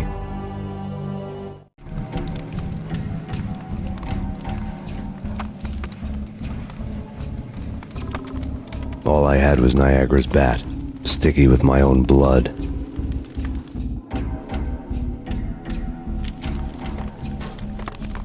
Without a gun, I'd be no match for Frankie's men. I'd have to play hide and seek with them.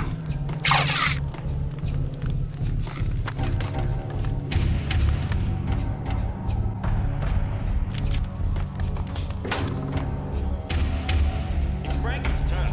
We'll take care of it. Yeah, I know. It's Frankie's turf. Yeah, I know.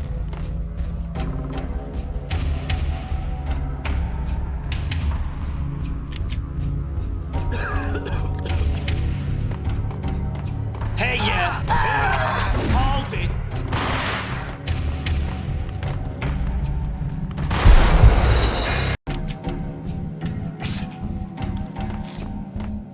Hey. Hey, yeah.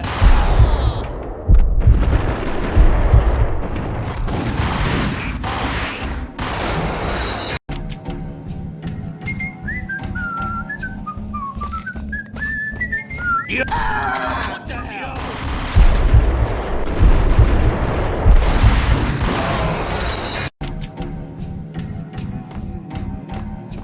Hey! Hey! What the?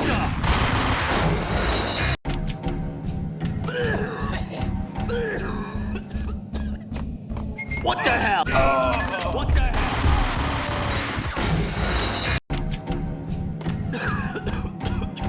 Hey, yeah! Hey, what the?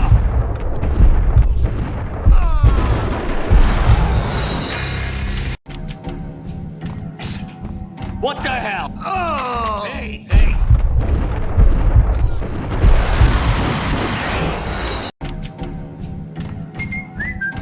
Hey! Hey, dang!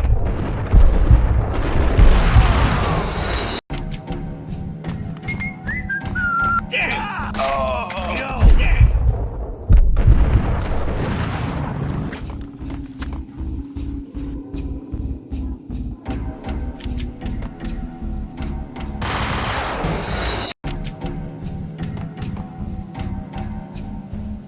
What the hell? There he is!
Another newspaper caption for a murder scene.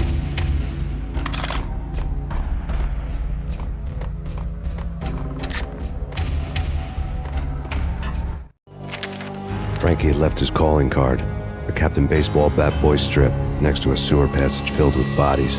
You'd better not mess with Captain Baseball Bat Boy. Even my arch enemy, Bicycle Helmet Girl, swoons at the sight of me. Aha! There were enough corpses to put a mass murderer to shame.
Things were fast going from bad to worse.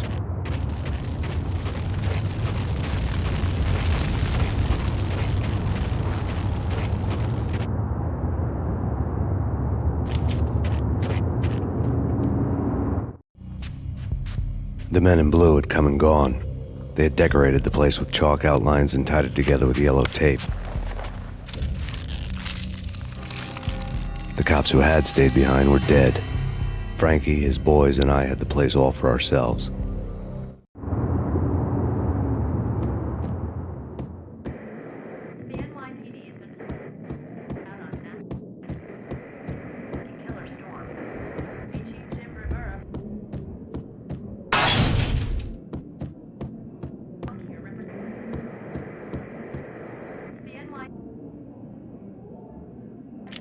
Just forget about it.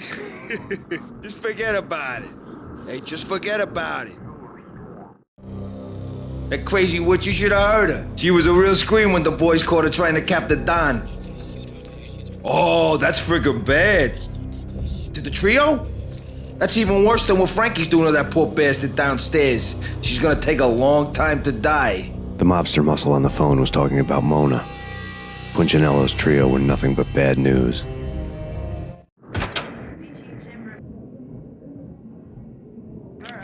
It's Payne!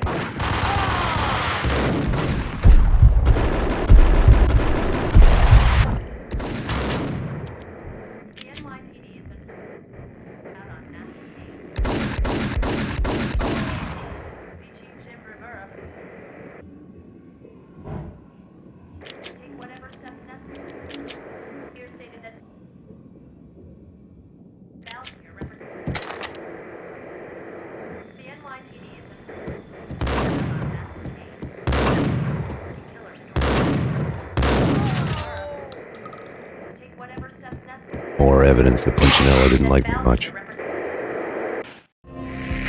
The fact remains that all the victims so far identified in the Ragnarok shooting have been known criminals, many of whom had large doses of V in their blood.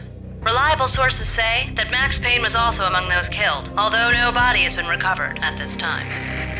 Reliable sources. That meant somebody thought the Mafia had me, didn't want the cops snooping around anymore.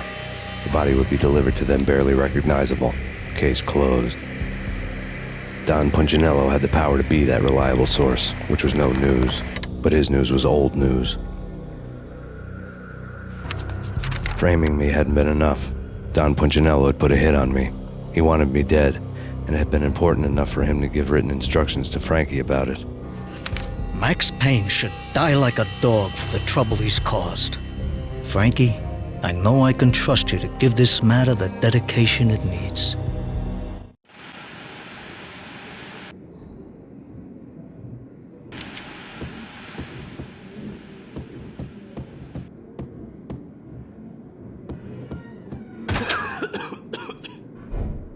Yo!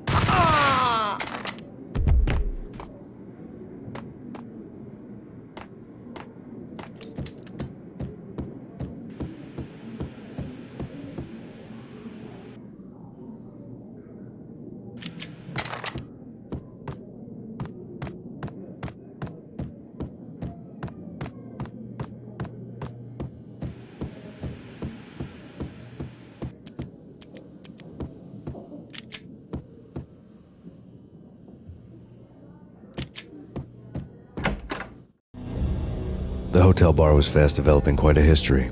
True to his words, Frankie was there, having a beer. Jesus Christ. How the hell did you get loose? Got bored waiting. Thought, what the hell, we could just as well finish this here. Fine by me. This works out just as well.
you think? You've been a lovely iron.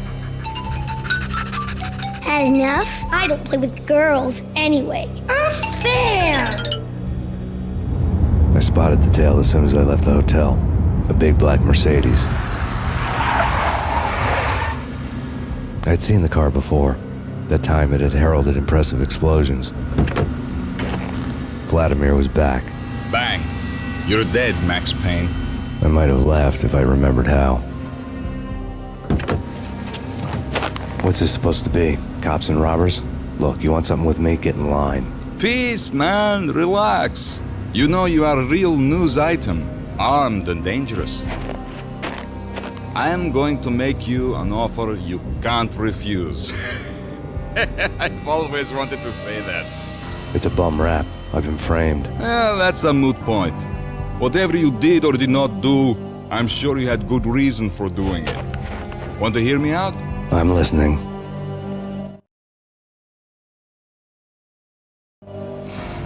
Punchinello messing with V is bad for business all around. But that's not all. There is this guy, Boris Stein, used to pull jobs for me.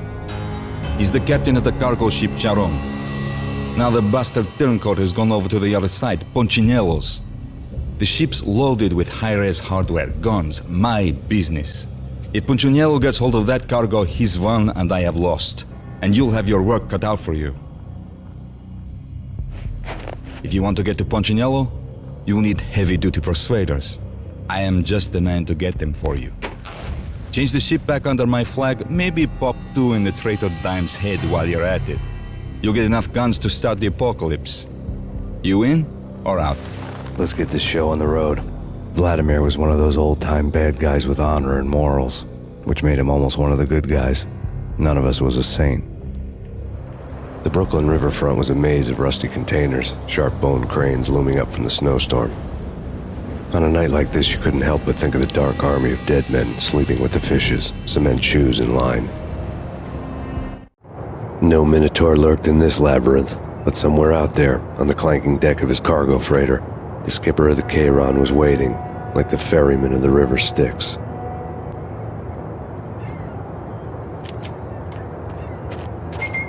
What the?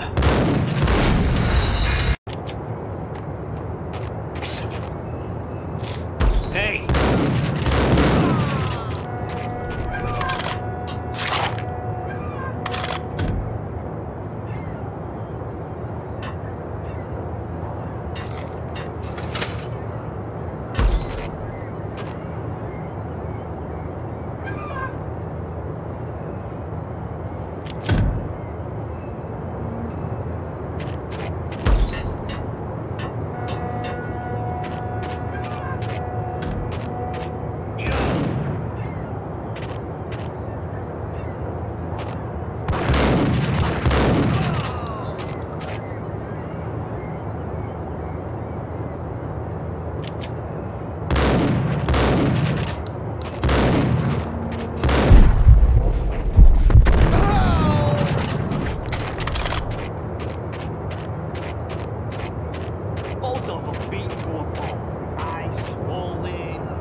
Tears to my eyes, transcendent.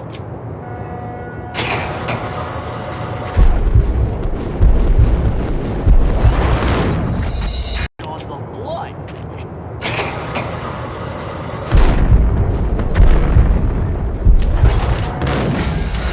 On the blood. What the hell?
Hey!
I doubted the letter was a receipt.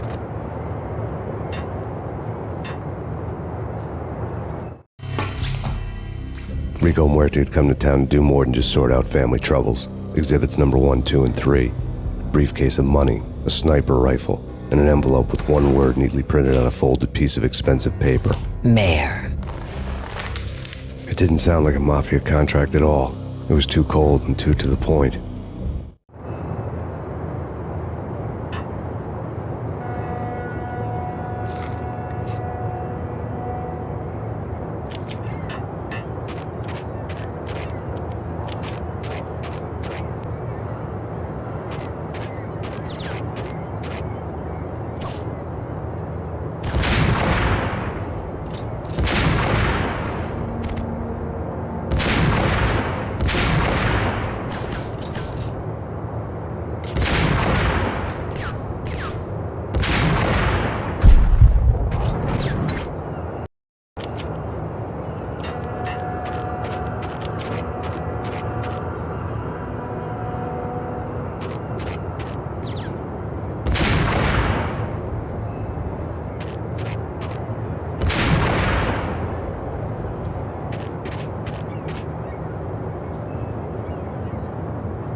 Yo!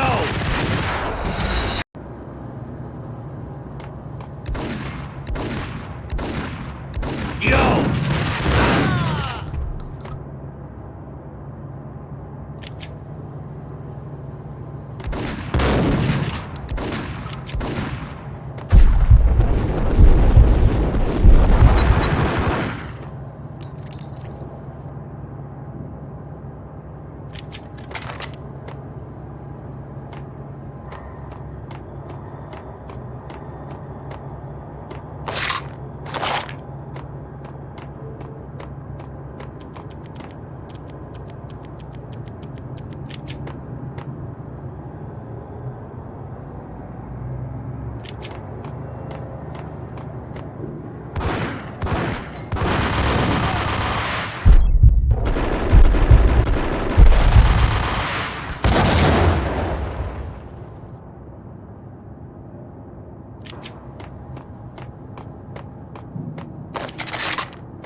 gun him down.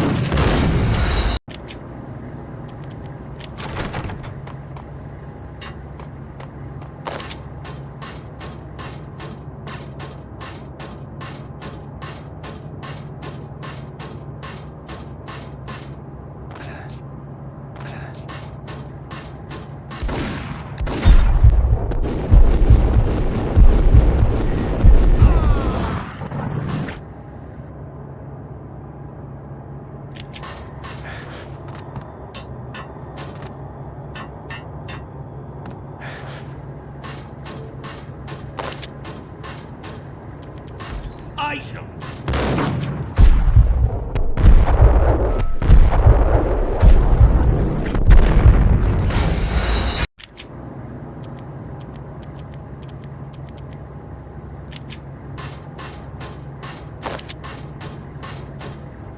Whack the sucker!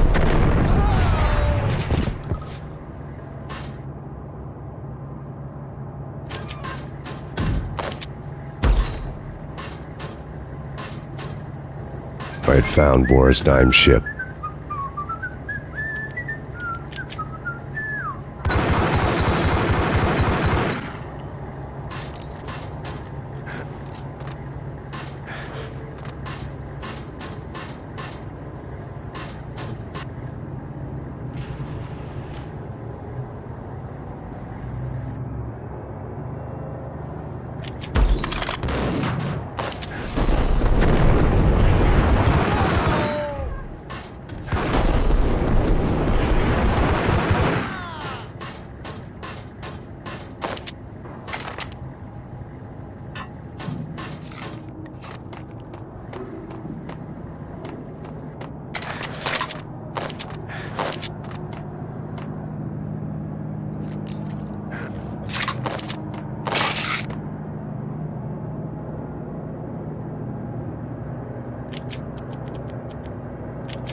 Rust had crept over the sides of the cargo steamer a long time ago.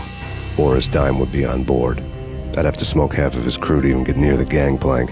Guns were probably being kept in the hold, buried amidst the rats and oily water.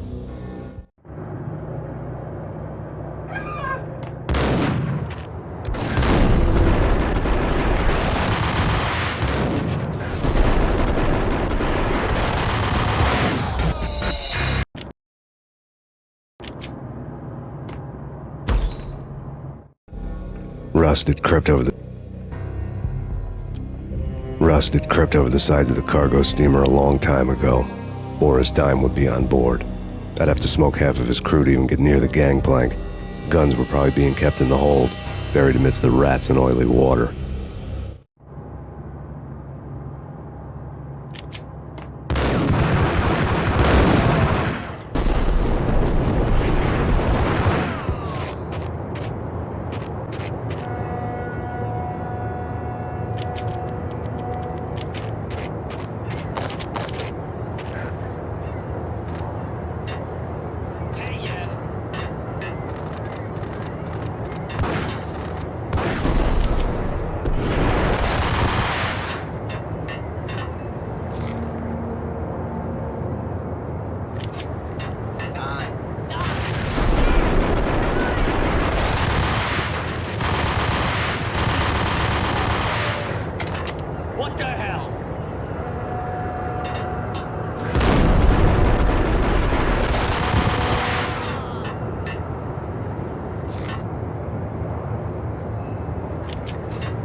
Angelo Puccinello here. Angie, tell me, how much the dime cost you? I bet it was more than his name. Max Payne. Right the first time. You're dead, punk. You sure you're not confusing me with Boris here? But you are right, of course. Pretty soon we should get together and have a talk. You son of a... Pissing Punchinello off was a dangerous game, but when people get mad, they make mistakes. I should know. That's where I wanted Punchinello, mad enough to trip over his own feet, preferably into a grave.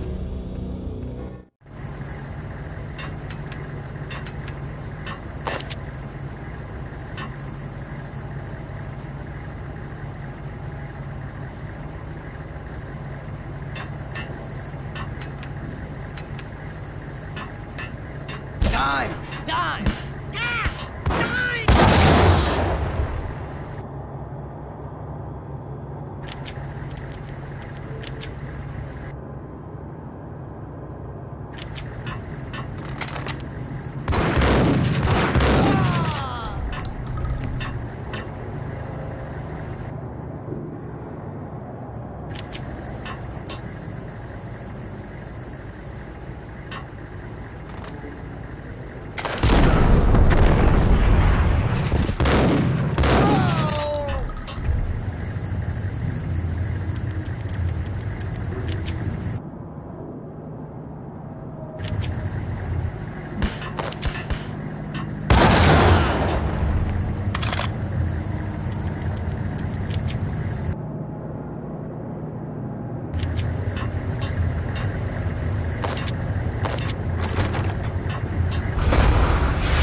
yourself. Anybody who says different is calling me a liar. Glad of you here. Collect all the guns and ammo you want. Meet me on the bridge afterwards.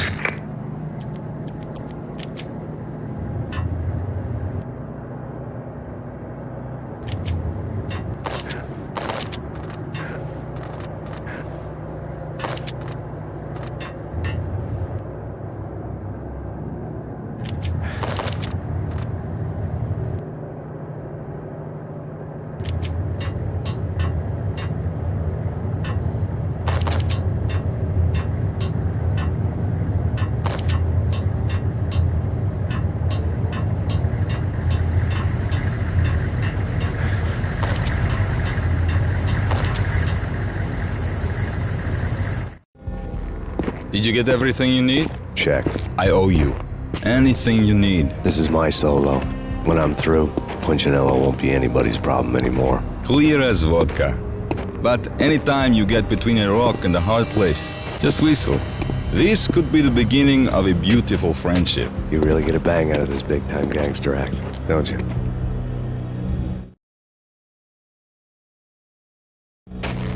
Even with all this firepower, I figured I couldn't get to Punchinello at his manor.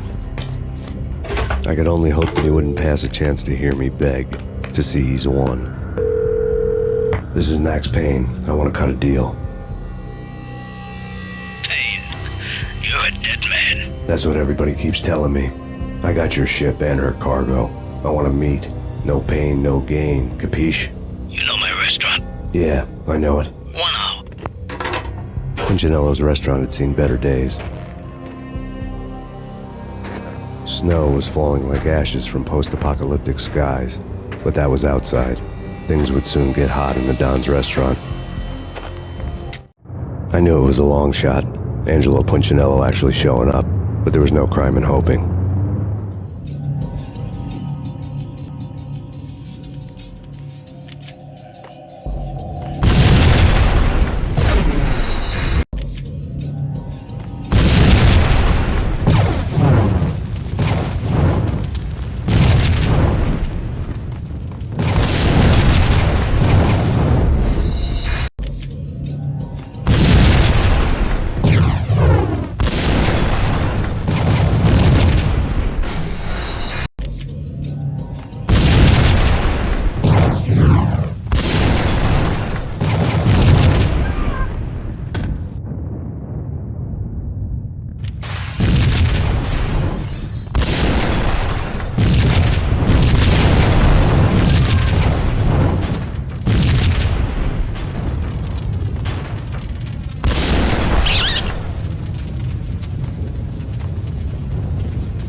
Punchinello.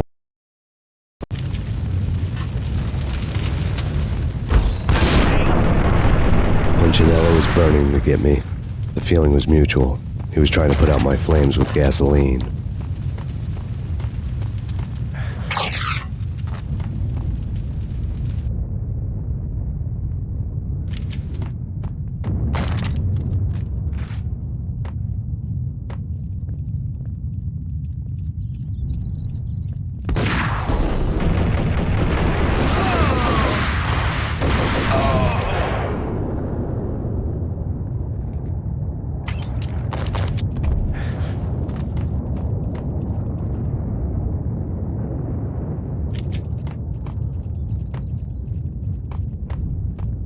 The mobsters have been guarding a real treasure. The way out of this disco inferno. It's Payne!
Vlad had seen my smoke signals.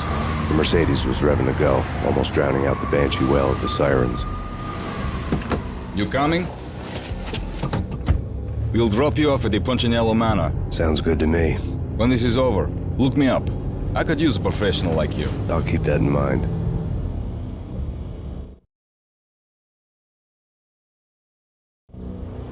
The night groaned with cold. The garden lights flickered nervously. In their light, the falling snow was dead white before the darkness ate it up. I had heard the stories. The trio were mad dogs. They'd have hung the heads of their enemies over the manor gates if the capo had only let them. Punchinello wanted pain. He'd see the pain. The trick in my situation was that there was no trick, no matter what the movies tell you. No rules, no secret mantra, no roadmap. It wasn't about how smart or how good you were. It was chaos and luck. And anyone who thought different was a fool. All you could do was to hang on madly, as long and as hard as you could. Someone had graciously left the back door open for me and killed the guards. My money was on Mona. I knew the trio would be standing between me and Punchinello. I had read their rap sheets, thick as phone books. No one would be walking out of here alive. The numbing cold of the broken night had followed me in. Upstairs, the trio tangoed down the manor halls to the silent rhythm of their murderous hearts. The blood of their victims rust on their lips. Vince Mugnano, Pilot Providence aka Big Brother, and Joe Deadpan Salem. The pistol was a frozen lump in my hand, piercing the skin, gnawing me to the bone.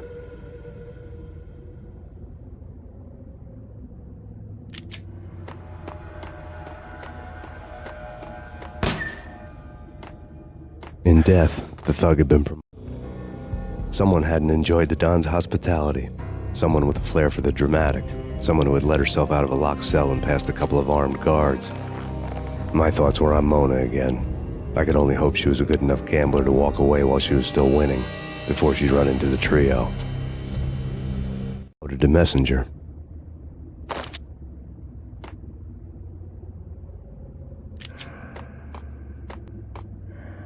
Max Payne!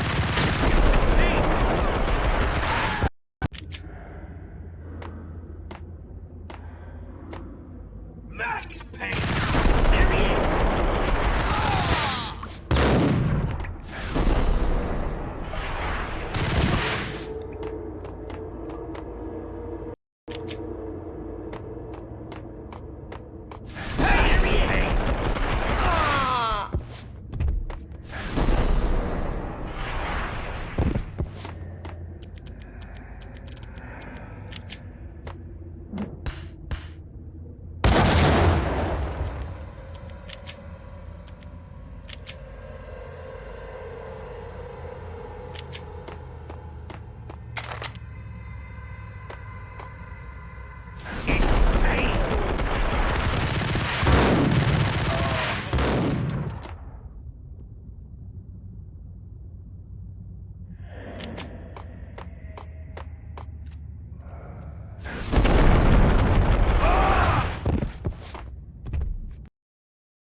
Someone get the guys from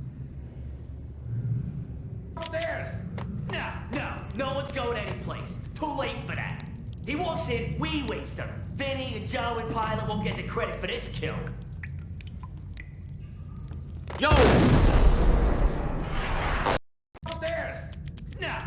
No one's going anyplace. Too late for that. He walks in, we waste him. Vinny and Joe and Pilot won't get the credit.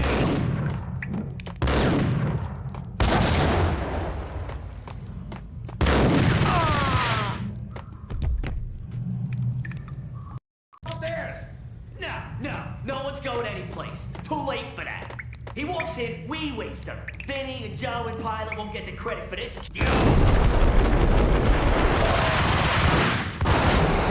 Upstairs! No one's going anyplace. Too late for that. He walks in, we waste him. Vinny and Joe and Pilot won't get the credit for this kill. What the? Upstairs! No one's going anyplace. Too late for that. He walks in, we waste him. Vinny and Joe and Pilot won't get the credit for this kill. Hey, yeah.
Didn't take me long to run into the trio.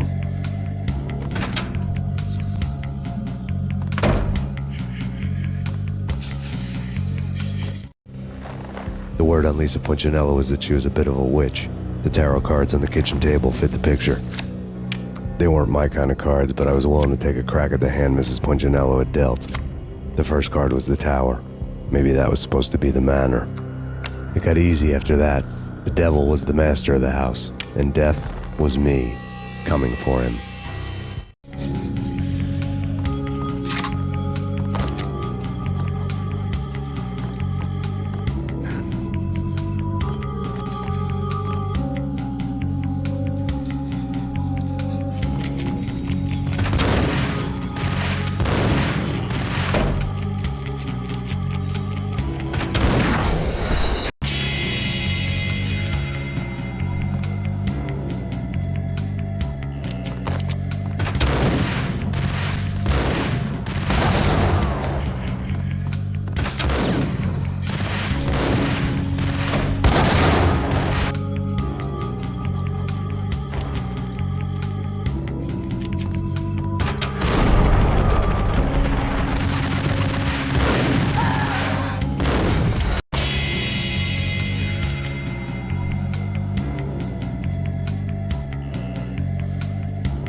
One down, 2 to go.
no.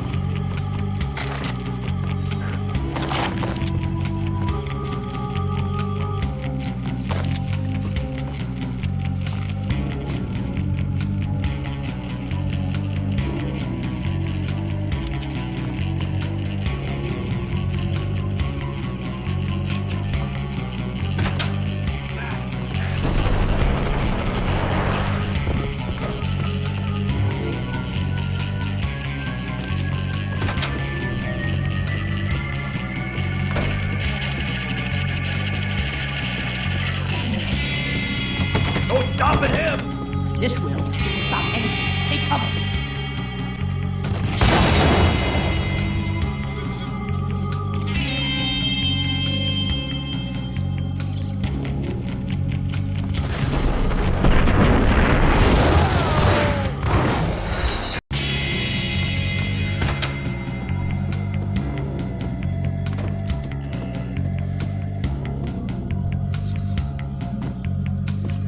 Don't stop at him!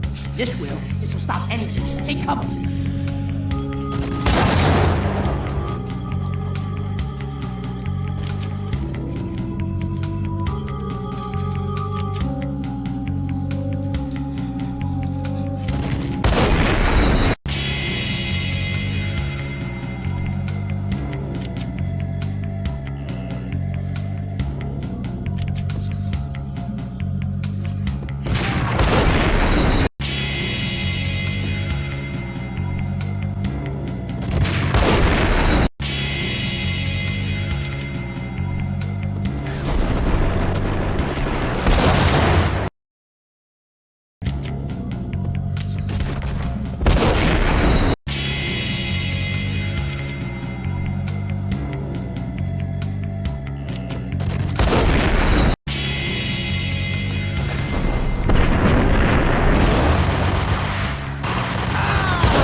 It was too late for her.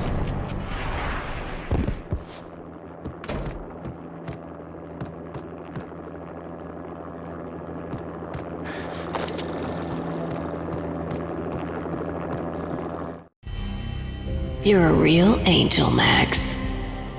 I couldn't tell whether it was Mona or her sister. The body was a mess. The sick bastard had really gotten a kick out of it. Seeing her lying there got me thinking about another woman's body on another bed. Got me thinking about a fallen cradle.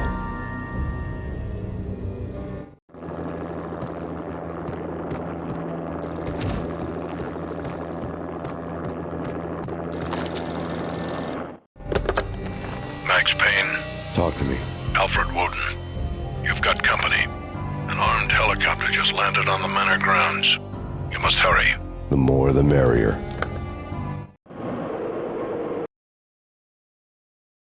Into the road, Payne. Vince Mignano.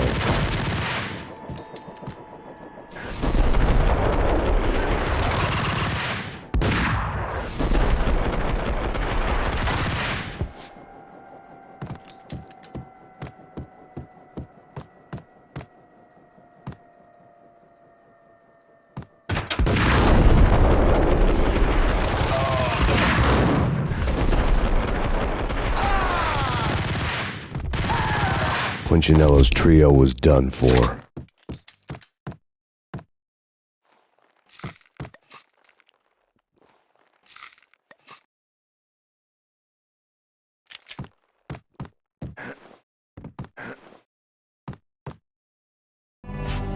Outside my door.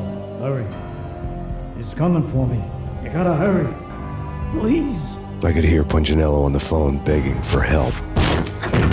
He should have been saying his goodbyes. Punchinello was a pushover. The moment I stepped into the room, he folded like a deuce before a royal flush. No, wait. I was just doing what I was told. I couldn't refuse. She's someone high up. Government, maybe. I don't know. He was trying to buy more sand for his hourglass. I wasn't selling any. No, I told him not to.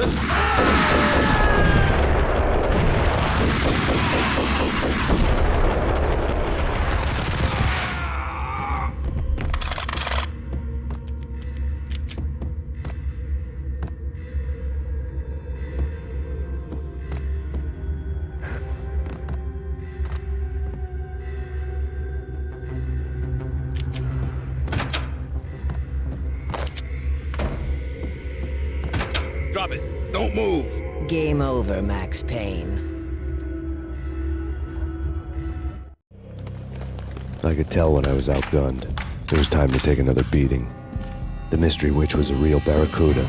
Trouble on dagger heels, a smoking assault rifle in her hand, and an army of killer suits behind her. How sweet. I get to kill two birds with one stone. Sooner or later, it was going to catch up with you. Mr. Payne, it's time to show you the benefits of my brew. Be a good boy now. You'd find that Lady Luck was really a hooker. You were fresh out of cash.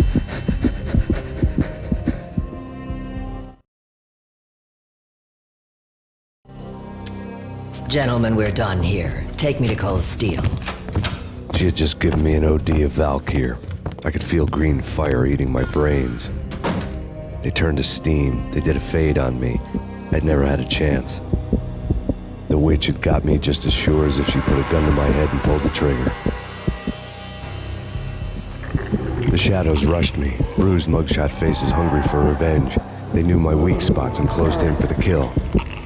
The floor turned into a vortex of green blood. I fell. The flesh of fallen angels.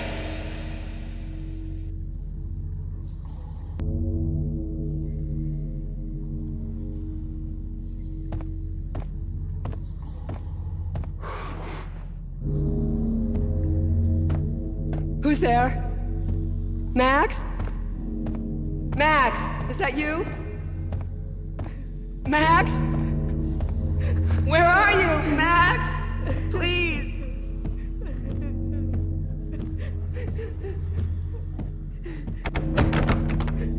No, please, Max, no. I'm sorry. Please don't, Max, no.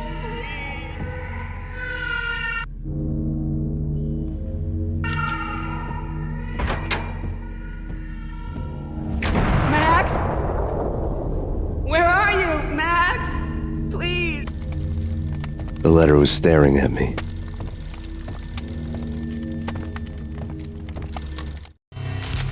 There was something disturbingly familiar about the letter before me.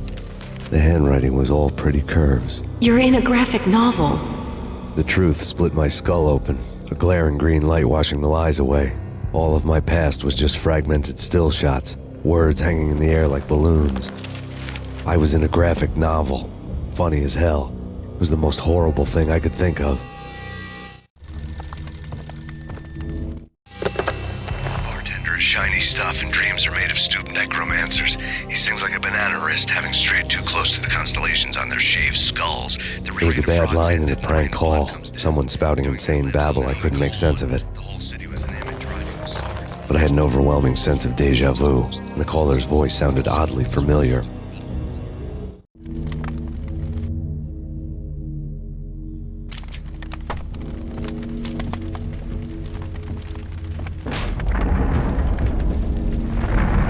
The weird piece of paper looked dangerous. There was something disturbingly familiar about the letter before me. The handwriting was all pretty curves. You're in a computer game, Max. The truth was a burning green crack through my brain, weapon statistics hanging in the air, glimpsed out of the corner of my eye, endless repetition of the act of shooting, time slowing down to show off my moves, the paranoid feel of someone controlling my every step. I was in a computer game. Funny as hell, it was the most horrible thing I could think of.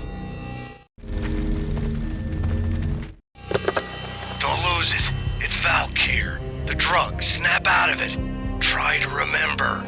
It was a bad line in a prank call, someone spouting insane babble. I couldn't make sense of it. But I had an overwhelming sense of deja vu, and the caller's voice sounded oddly familiar.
Max, something happened at the office today.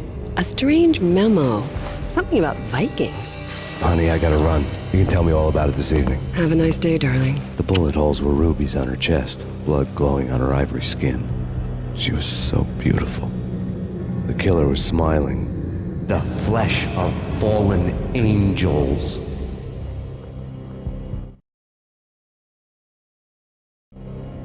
Slowly, the green nightmare faded, leaving dark stains on my soul that would never come off. I felt like flatlining. I was all shook up. I woke up in a cold sweat, sick and tired to the bone, lying in a puddle of my own puke. The hag had said take me to Cold Steel before it had all gone crazy. It was a clue. The only one I had. It took me forever to crawl back to my feet and hit the road, but when I did, I drove straight to Cold Steel Foundry outside the city. There was a whole lot of action around the place for a freezing winter night. Trucks coming and going, men running. I had the drop on the mystery witch. She thought I was dead. I was on her blind side. I was going in. The bad trip had put me in a crazy mood, adrenaline pumping through my aching veins. Staggering on the mill roof in ice and snow and wild wind, I was a ninja. My kung fu was strong. I wasn't kidding anybody. At best, I was Superman on Kryptonite about to fall through a skylight, down to where it was all going down. A half-abandoned industrial area in the middle of nowhere. The factory was a perfect front for any number of illegal activities.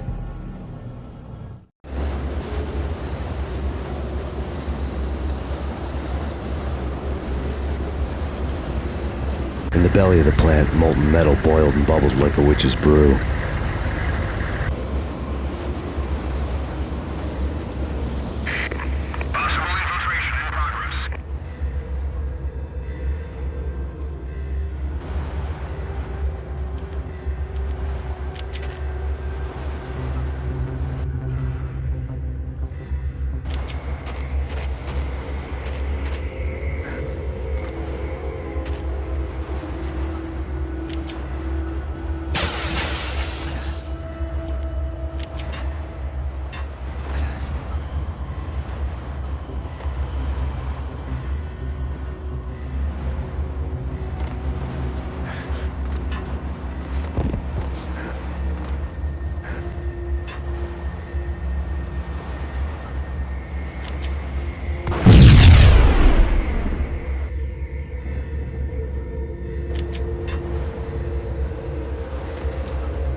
record-breaking killer storm. In the city's history, vehicles stuck in snow, heavy snowfall, forecast shows severe weather is expected to continue. Out in the night, snow fell like confetti over the Devil's Parade. The storm was anything but over.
Can you believe it?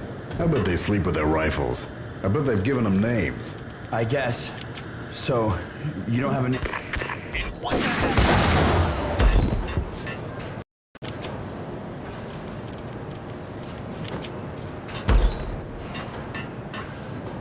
Can you believe it?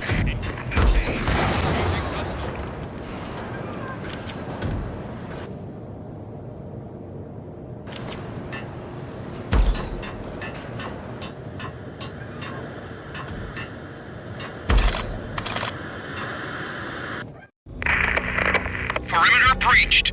The facility has been compromised. Repeat, the Deep Six has been compromised. Initiate Operation Deadeye. The walkie-talkie military lingo could mean only one thing. They were getting ready to destroy the evidence and vanish into the night. I was so close. The hidden truths were just around the corner.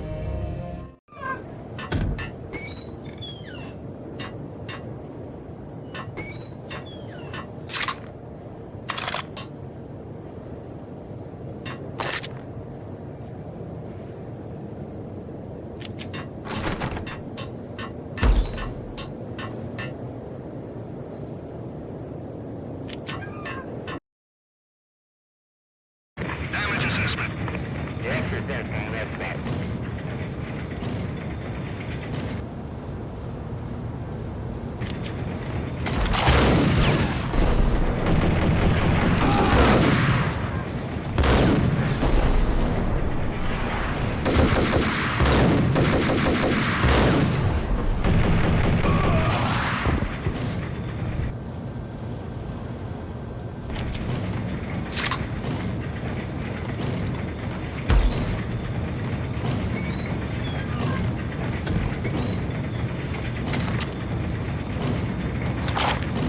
The folder on the table told the The mercenaries were running a tight operation, paperwork and all. Merchandise missing again. A chemist had tried to smuggle it out for his own private party. Locked him up in cell B7 in D6's old test facility to wait for proper processing. I was close enough to hear the secrets, just beyond the next doorway. Tail.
janitor showed me the way.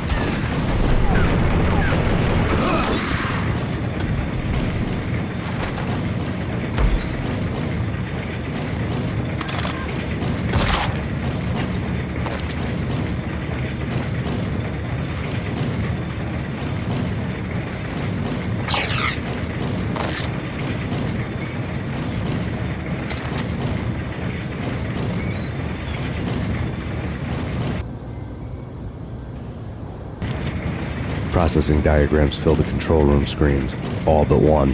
An elevator titled D6 on one of the screens, somewhere onwards, past rows of ovens, in the core of the plant.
that.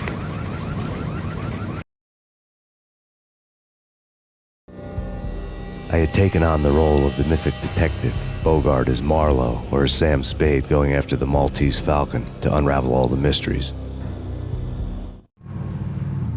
Following a path of clues to that final revelation, even if it would take me down to the cold, cavernous depths of a grave. You can't do this! My men are still inside! Do you have any idea why this is called Operation Deadeyes?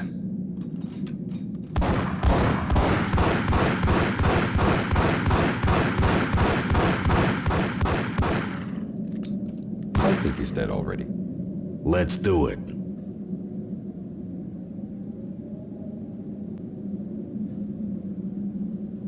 Attention all personnel. The self-destruction sequence has been initiated. Evacuate the complex immediately. We've got company! The self-destruction sequence has been initiated. Proceed to the nearest exit immediately.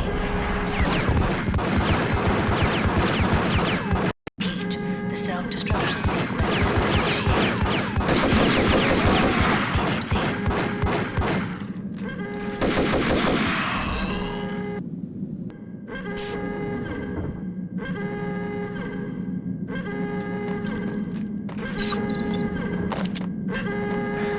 I had seen the logo on the floor before. There was an old army bunker under the steel mill. I knew the military plaque on the floor. I had seen 1,000 variations of the insignia on crumbling brick walls everywhere in the city.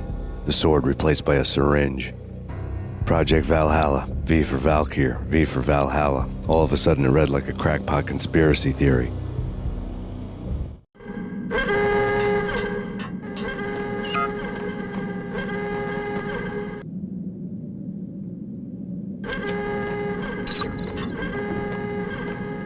Abort! Abort! The self-destruction sequence has been initiated! Get the hell out of here! The place is gonna blow! Move! Move! Move! Go! Go! Go! Move! Move! Move!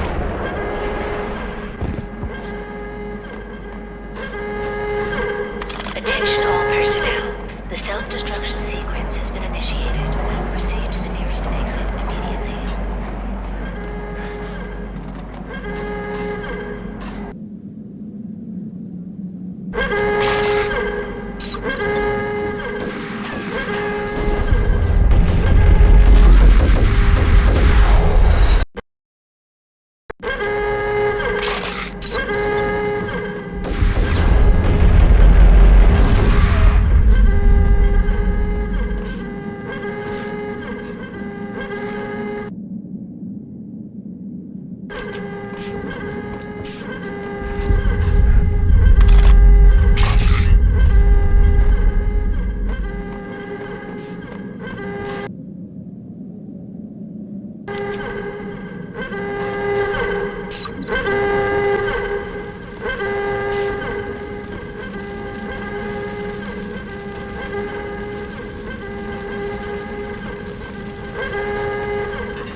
Like everything else in the Valkyr case, the door code was a mystery to me.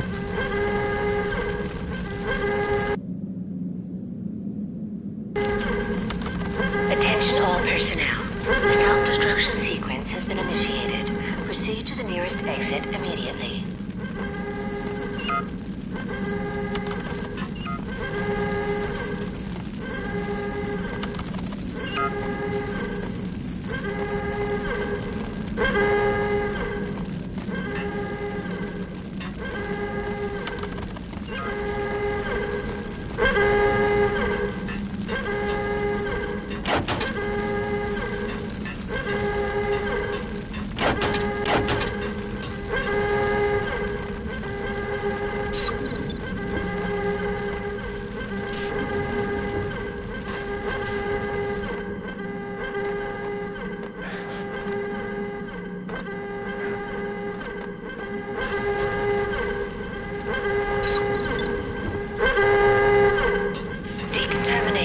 The chemist had been using the workstation when he died.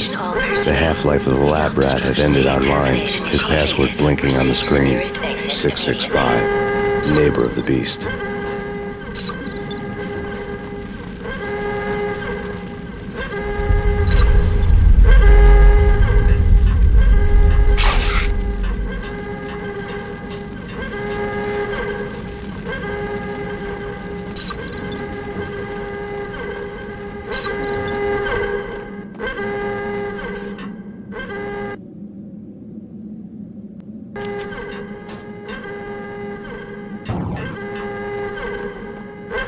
Decontamination in progress. Decontamination completed.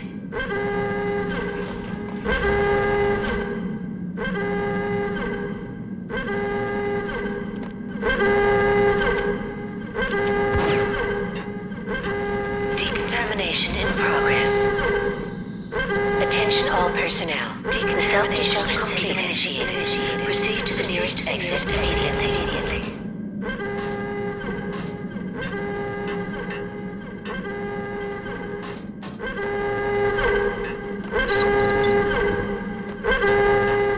Decontamination in progress. Decontamination completed.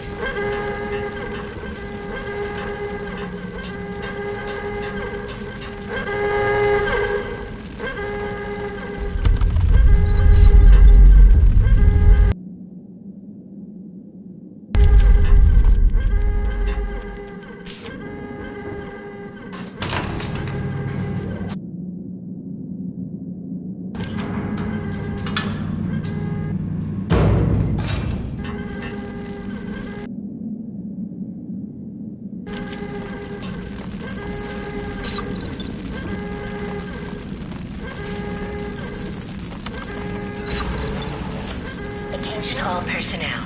The self-destruction sequence has been initiated. Proceed to the nearest exit immediately.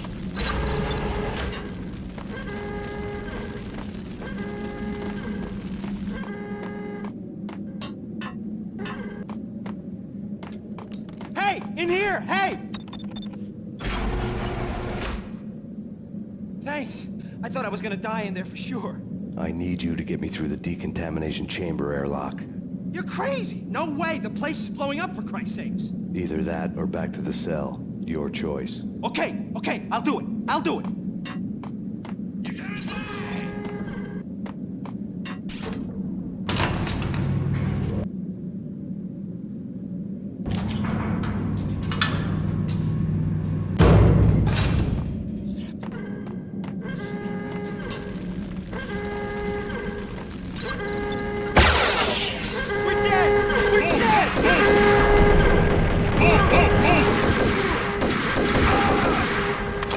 Attention all personnel. The self-destruction sequence has been initiated.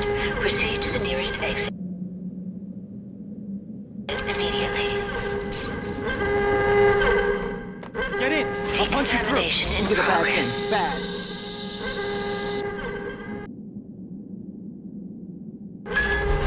Decontamination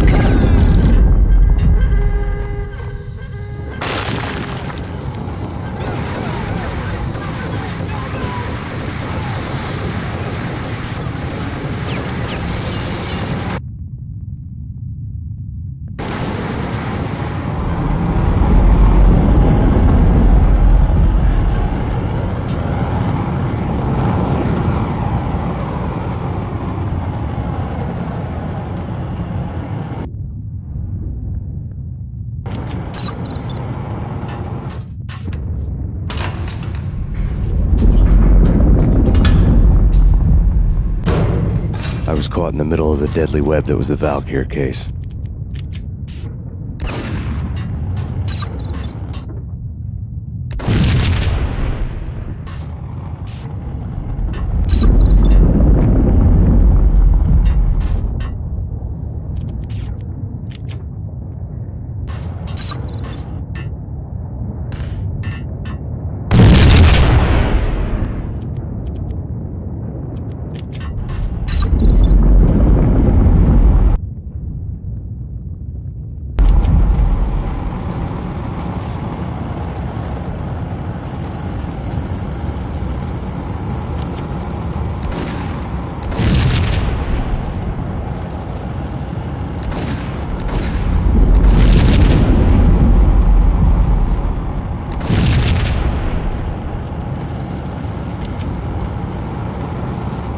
One of the lab terminals had... Top secret. Project Valhalla. U.S. Army. Yggdrasil Network.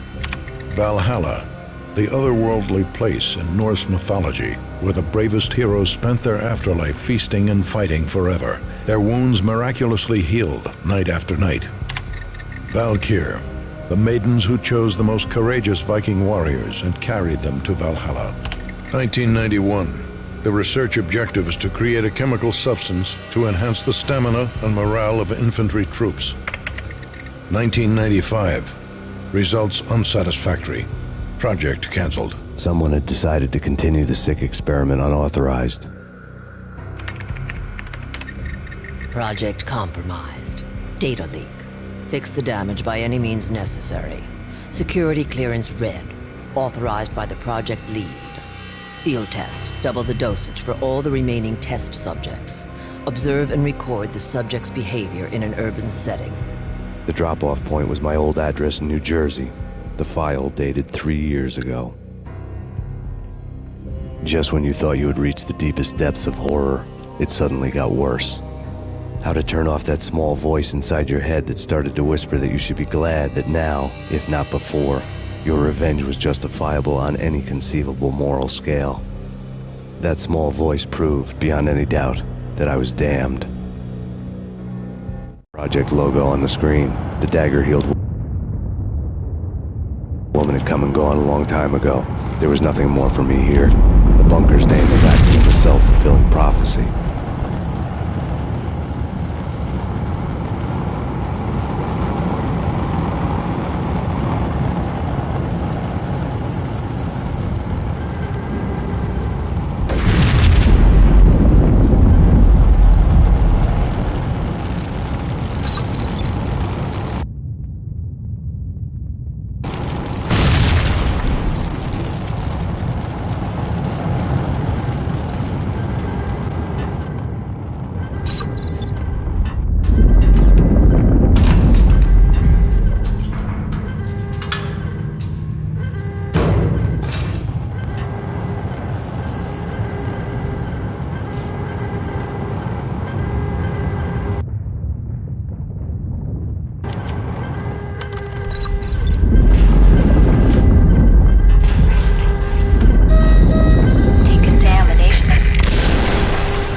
Piece together a jigsaw, and the final picture is you finishing that same puzzle. A mad, green-eyed killer standing behind you. An urban legend come true. The Project Valhalla test subjects had been the mad junkies who had murdered my loved ones. The rest was simple body count math. It all pointed to her. Ms. Valkyr. The factory went up in a fiery inferno behind me. All my leads were dead, turned to smoke and dust. I had lost my way. I hadn't slept in a million years.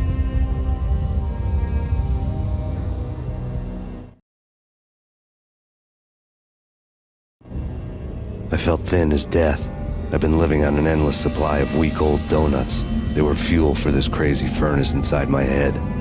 I couldn't remember when I had last seen the sun. I was on a permanent graveyard shift. When the darkness fell, New York City became something else, any old Sinatra song notwithstanding. Bad things happened in the night, on the streets of that other city, Noir York City. I was in an all-night diner, downing cup after cup of coffee that tasted like engine oil, when a new message from BB got me back on the killer track. What the hell happened at Roscoe Street? Maxie, I'm going out on a limb here. We need to talk this through, come up with a plan. 2:30 a.m., the Choir Communications Garage. The more I thought about Alex's murder and the frame-up, the more it felt like an inside job. I should have seen it coming. BB had sold me out, and now he wanted to finish what he'd started. The garage was dead. BB showed up in his tailor-made suit, gold watch, and cufflinks to match, all way beyond a cop's pay. Maxie. Oozing suave charm, he was guilty as hell. What the hell does BB stand for anyway? Backstabbing bastard? Come on, don't be like that. Have a cigar. I don't smoke. Maxie, you have no idea how big this is. It's huge. You have no idea. I think I do. You're a bribe-taking bent cop who sold out his partner. Those mobsters in the subway were a dead giveaway. Hard to miss. Bet it was exactly like this with Alex. Up close and personal. You can't win this one, Max. No, but I can make damn sure none of you do either. BB turned out to be another cardboard cutout bad guy.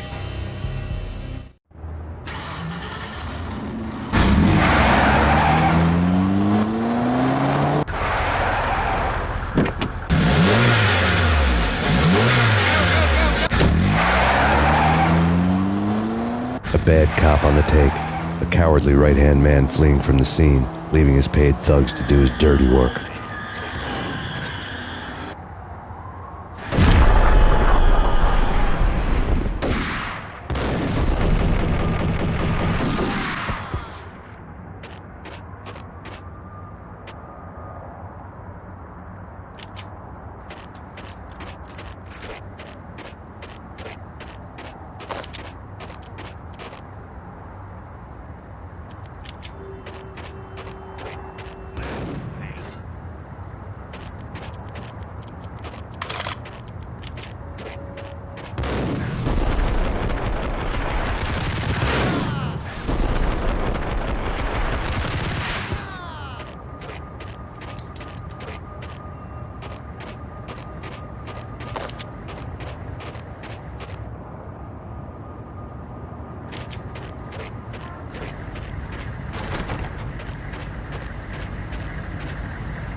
payphone started to ring. Yeah. Max Payne? Whatever does it for you. This is Alfred Woden. I can give you the name of your enemy. Come to the Asgard building presently. We are expecting you.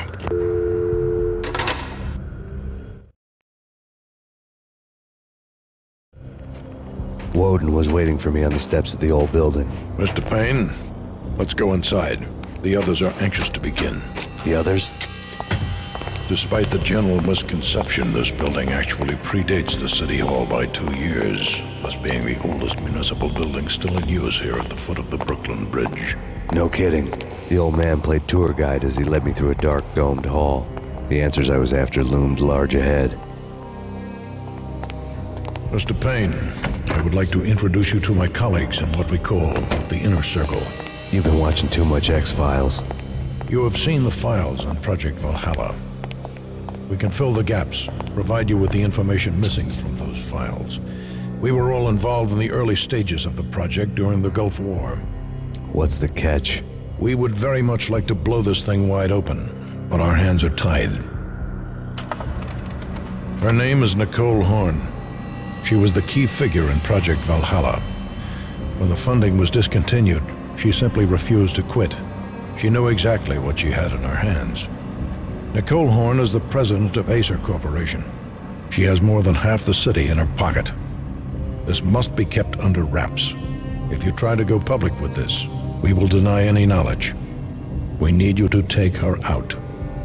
Afterwards, we can protect you, make all the charges go away.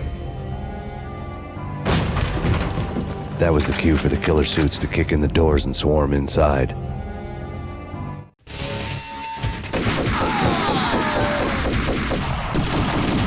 It was an impressive floor show, but I decided to leave early anyway. It was only a one-story fall. Lucky me.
One of the monitors showed what was left of the inner circle.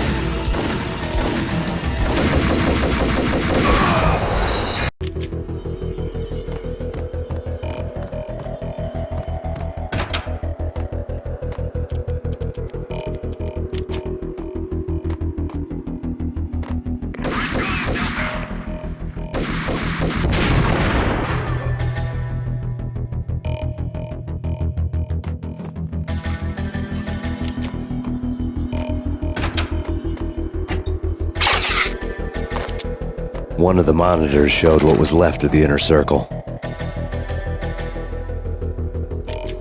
Cover me. On screen, the so-called corpse of Alfred Woden stood up, miraculously waking from his dirt nap, looking smug among his dead pals. In the land of the blind, the one-eyed man is king. I didn't know how he'd pulled it off, but it was a pretty slick way to get out of all his promises. Most of what he had said fit too well to be a load of crap.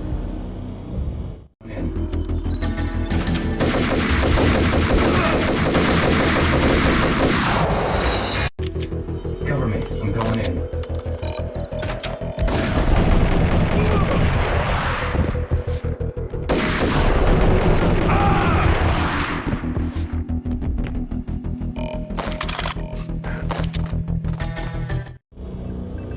On screen, the so-called corpse of Alfred Woden stood up, miraculously waking from his dirt nap, looking smug among his dead pals. In the land of the blind, the one-eyed man is king. I didn't know how he'd pulled it off, but it was a pretty slick way to get out of all his promises. Most of what he had said fit too well to be a load of crap.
what is your answer to those saying that he is actually providing a service long overdue to the city? This crusade nonsense has gone too far. He's out of control. It must stop. He will be stopped.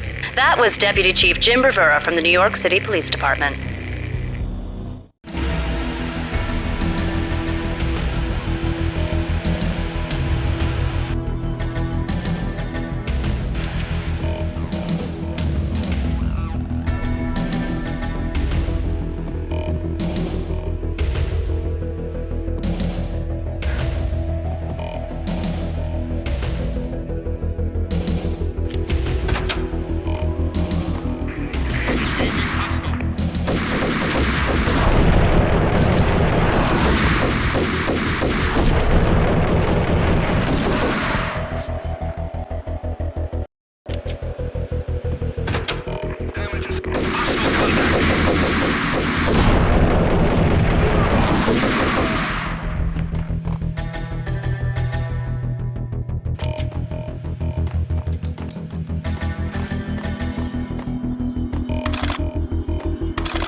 A videotape lay on the desk.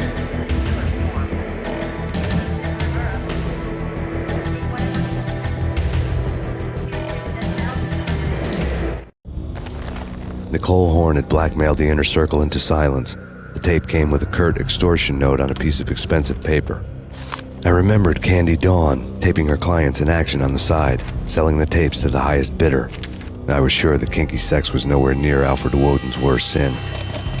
But I had a feeling that when this was over, any collateral would come in handy.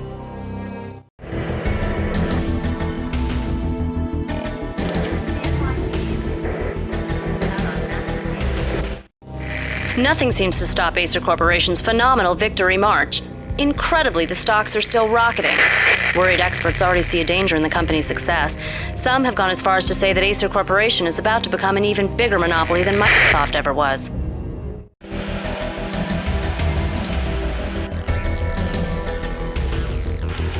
Woden had left me a present. Woden had taken care of my mission preps with military precision. The critical areas in the Acer Corporation headquarters blueprints were circled in red. The president's office was at the top of the building, right below her penthouse suite. The elevators were controlled by a security computer, part of the mainframe located underground below the building. The high-rise was sealed as tight as a sci-fi fortress.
Best movie ending ever? Gotta be Butch Cassidy and the Sundance Kid. A hero's end, going out with guns blazing. Never heard of it. Yo, hold it! What the hell?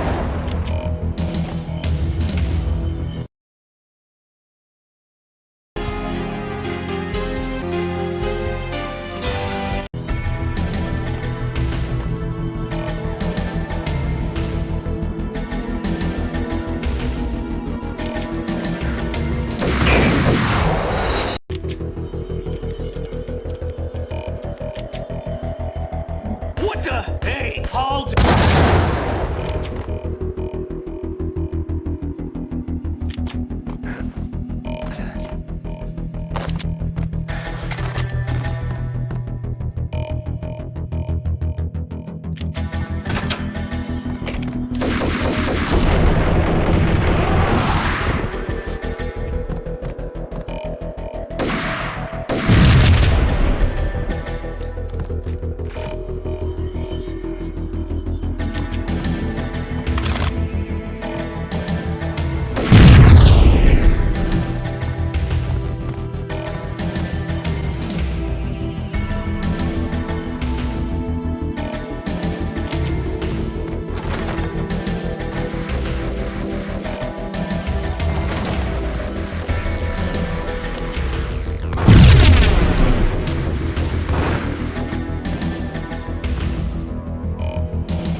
I had dreamed of revenge. Those dreams were always nightmares, of coming close and then failing. Now I was close. I had a name to guide me, Nicole Horn. I had nothing to lose. The Inner Circle had quite a... Project Valhalla had not been the only thing the Inner Circle had been involved in. There were rows of cabinets full of files. The Serpentine Secret Society went back a long way, always pulling strings from the shadows. I couldn't say I was sorry. Woden's move in some Byzantine power game had cut the Circle's membership roster to 1. The old man wanted me on cleanup duty. It was my mess too. Track record.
request assistance.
CIA, FBI. You've seen one, you've seen them all. Sure, good for a practice run.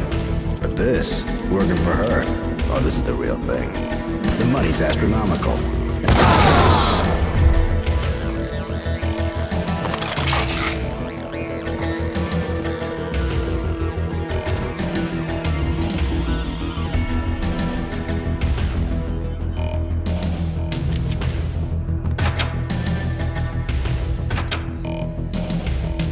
him down.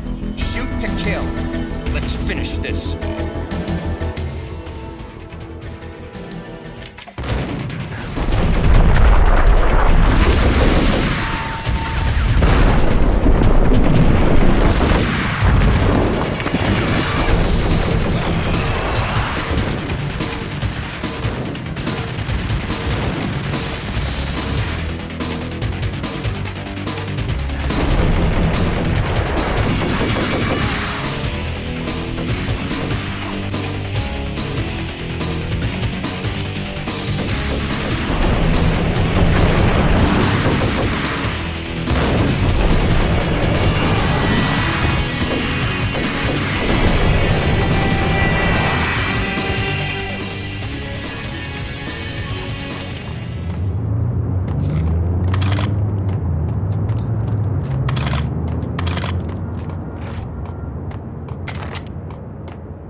Mine wasn't the most original approach to the problem. It wasn't as if it hadn't all been done before. An eye for an eye, the first principle of revenge. Old as dirt, still going strong. The cardinal rule in going after someone with an intention to kill was not to make it personal, which it almost always ended up being anyway. It did with me. I took my time, cruising around the city in the snow. There was no hurry. I knew what I had to do now. I took my time, thinking about it, building up the rage. When I was ready, I parked the stolen wheels at the front entrance of the Acer Corporation headquarters. Got out, got in, got cracking. I had a bullet with Nicole Horn's name on it. I had 10,000 bullets with the hag's name on them. She had ultra-high-tech security systems, enough mercenaries and weaponry to start World War III. There was no fear. New York disappeared behind a veil of snow. I had crossed the threshold. This was her domain, sleek and sexy and soulless, all glass and steel. A place of color-coded security keycards, metal detectors, and surveillance systems.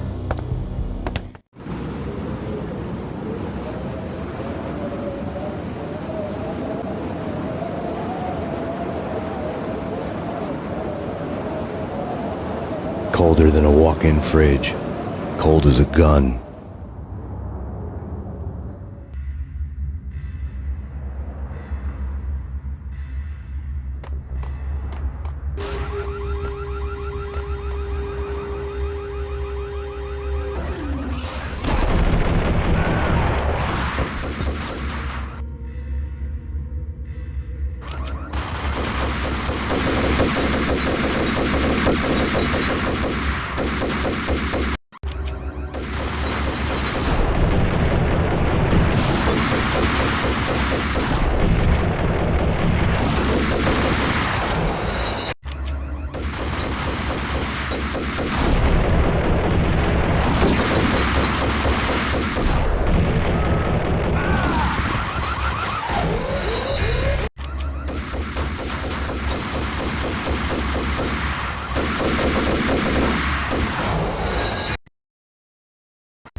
looking good. Max, we gotta stop meeting like this. It will be a cold day in hell before I let a narc cop stop me. Miss Sachs, do your job. Relax, Max. You're a nice guy. I don't kill nice guys. You're not bad yourself. It was different when Horn wanted Punchinello dead. To cut her ties to the Mafia, he deserved to die. The same goes with her. She's the bad guy here. Her sister was whispering to her in my favor. I knew the appetites of ghosts intimately. They hungered for revenge. No! A gunshot boomed and she fell down in slow motion. She was a nice girl, not really a stone-cold killer. And now she was stone-cold dead. Like religious fanatics or loyal samurai, Horn's private army was coming at me. Contact!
When the elevator came back down, Mona was gone. There was a lot of blood, but no body.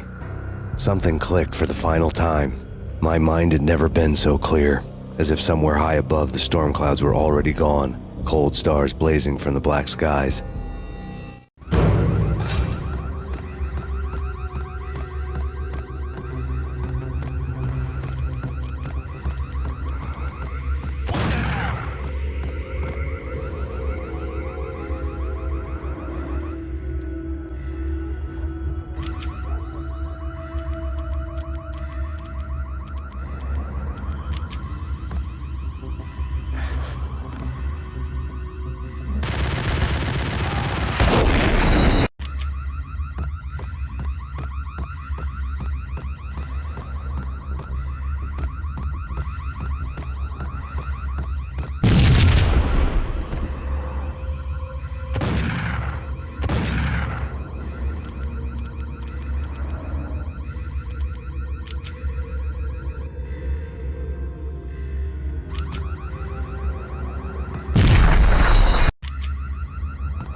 movies, and I'm talking about the coolest of the cool.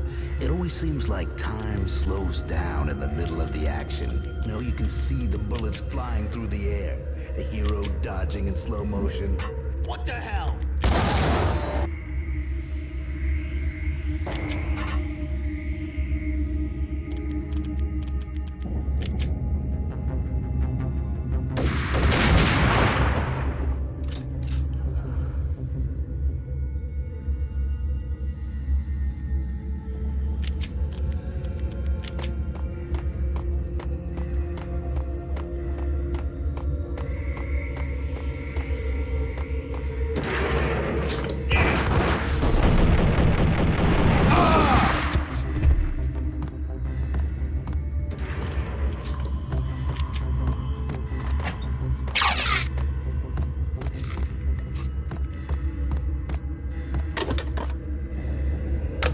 I had elevator access to the mainframe. From there, I'd be able to override the security locks and get to her.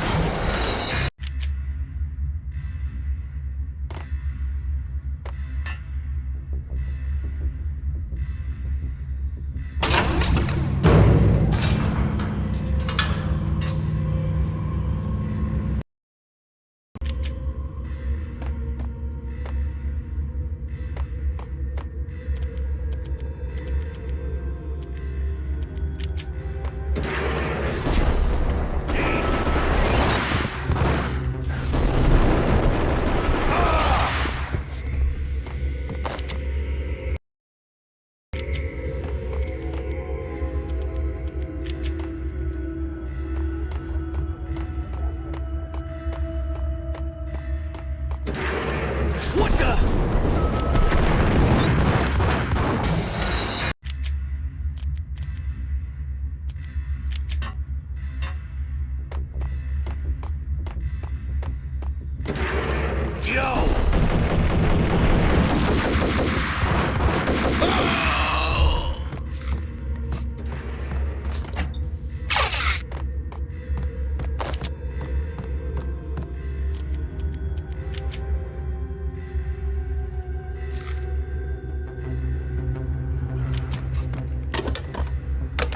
I had elevator access to the mainframe. From there, I'd be able to override the security locks and get to her office.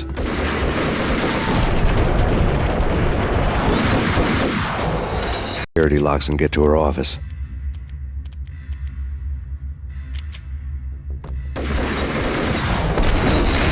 Security locks and get to her office.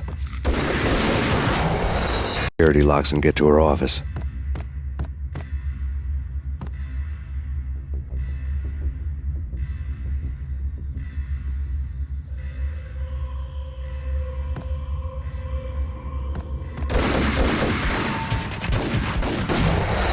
Security locks and get to her office.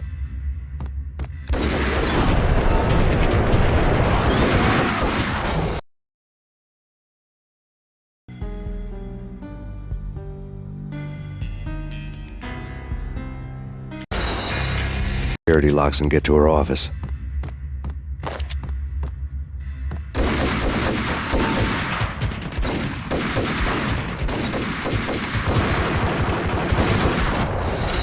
Security locks and get to her office.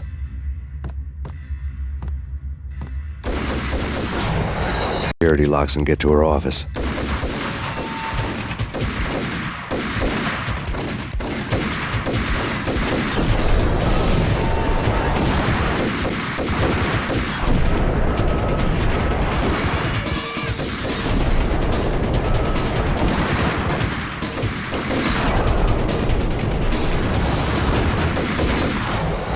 Security locks and get to her office.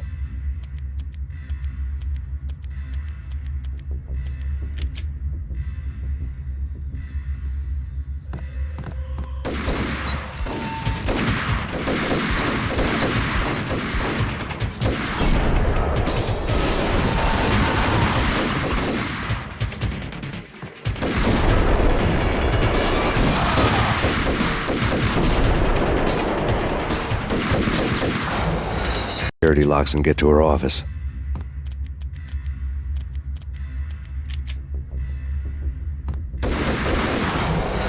Security locks and get to her office.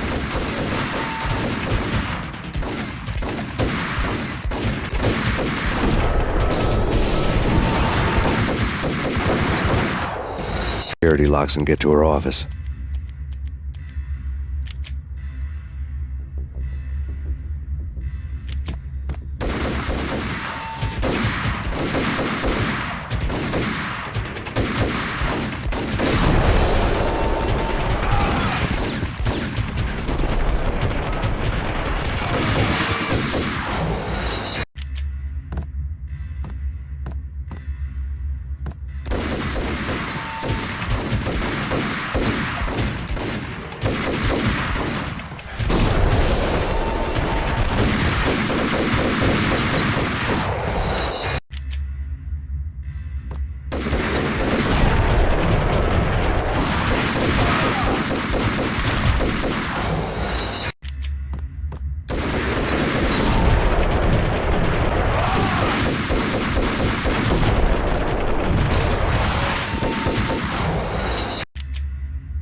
The unmarked chopper was Horn's pet guardian, inhuman and flawless. It was stalking me.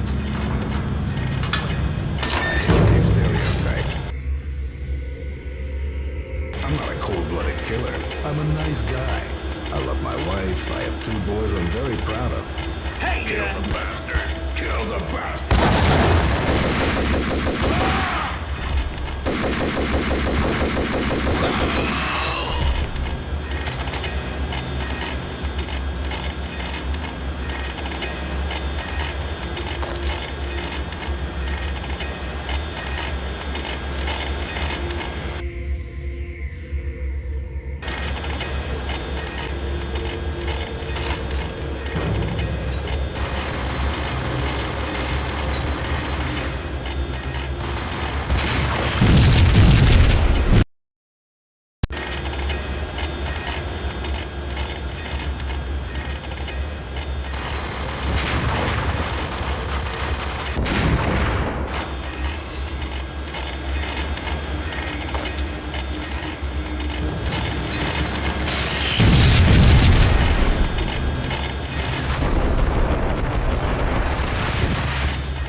All Horn's locks were now offline. All bets were off. The elevator would take me all the way up.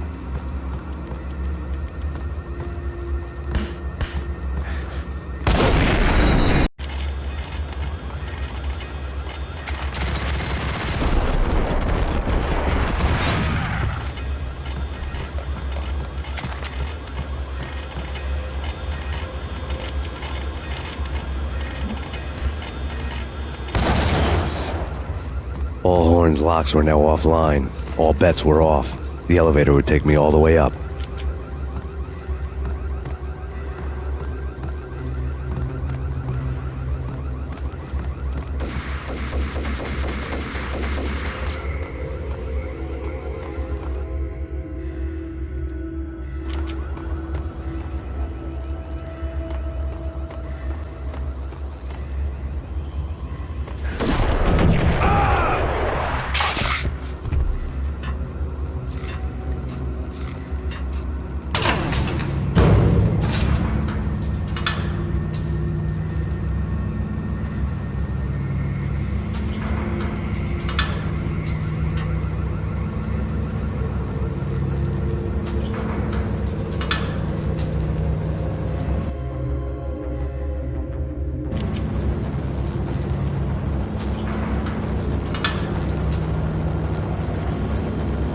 Seen from this height, the night seemed to stretch on to eternity.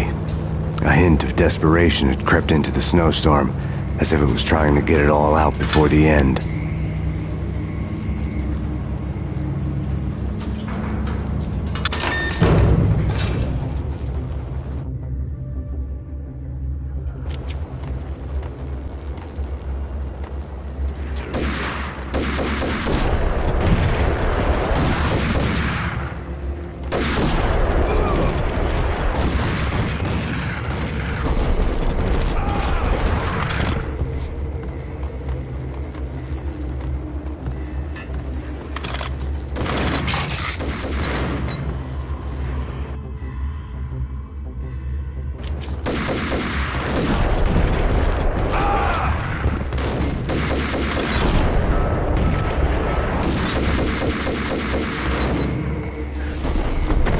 Horn's personal computer was on.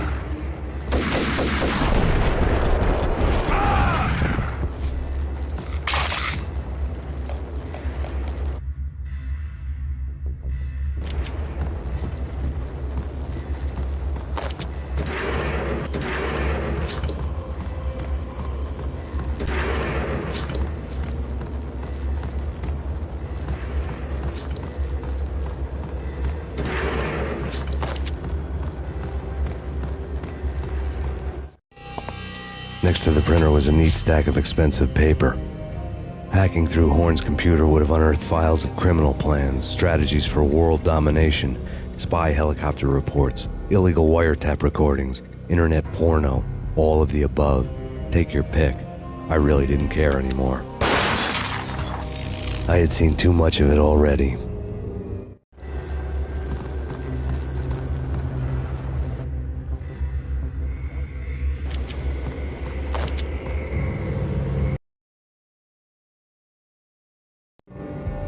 Valkyr had been meant to be a white-winged maiden that would lift you to a warrior's heaven, but it turned out to be a one-way demon ride to hell.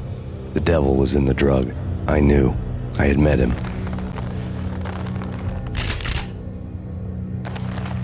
And now I was gonna kill her.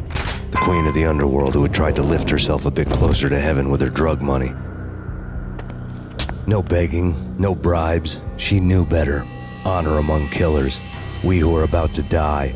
Both of us knew how this would end, in pain and suffering. All this because your wife stuck her nose into things that were none of her business. The cops were coming to take me away. The sirens were like a bad conscience I couldn't shake. It's ridiculous you've made it this far. You won't be alive when they get here. Stop him!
elevator lobby. Get us back up now. Max Payne, this is futile. A waste of time. The deaths of your wife and daughter were necessary. Inevitable. It is done. You cannot bring them back. Nothing you do will make it any better.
Max Payne, this is futile.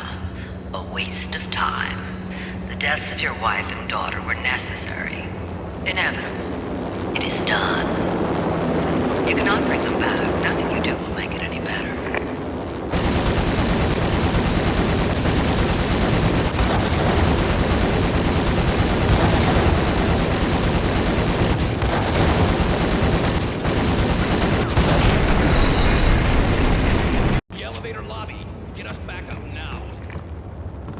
Max Payne, this is futile. A waste of time. The deaths of your wife and daughter were necessary. Inevitable. It is done. You cannot bring them back. Nothing you do will make it any better.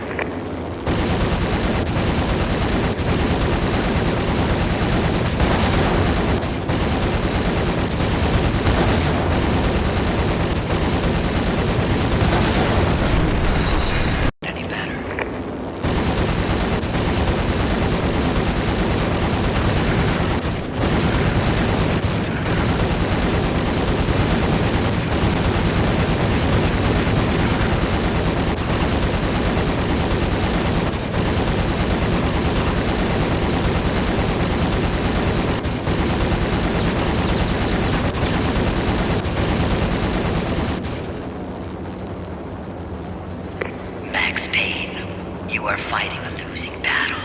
You cannot survive this. You will die. Stop fighting. Make it easy for yourself. Accept your fate. You will die here.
Face it, you are up against an unbeatable force. You have already lost.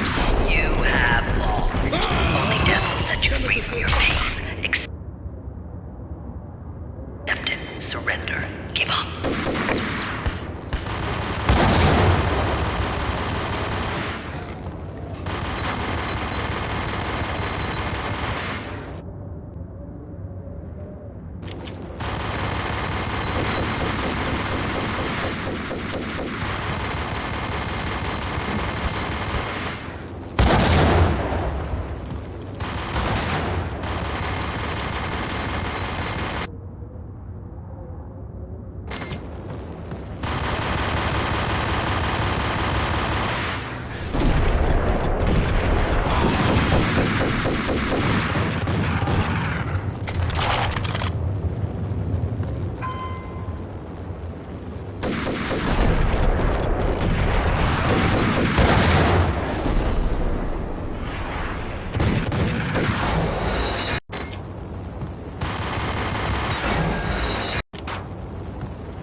She's on board. We're out of here as soon as the wind dies down. Don't like the look of that mast.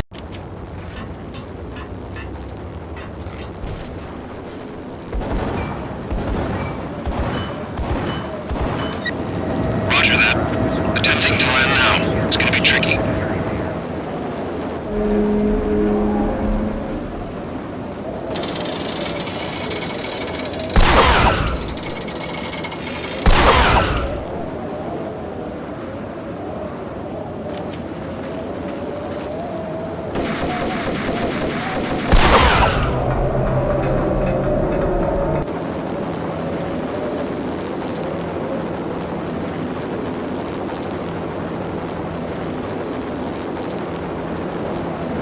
She's on board. We're out of here as soon as the wind dies down. Don't like the look of that mast. Board. We're out of here as soon as the wind dies down. Don't like the look of that mast.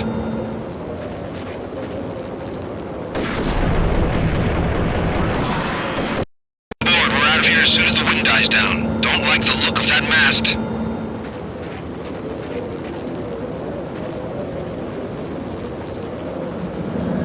Lift off in 1 minute.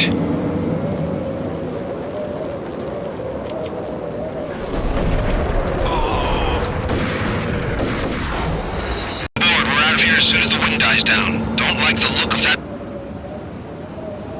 mast.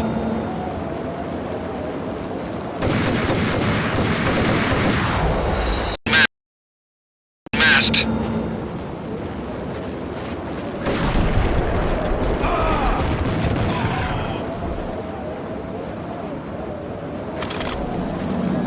Lift off in 1 minute.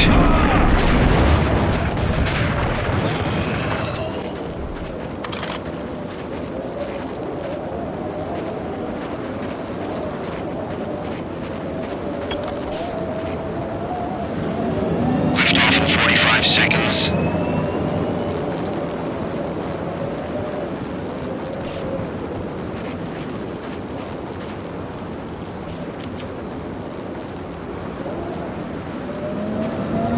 Seconds to lift off.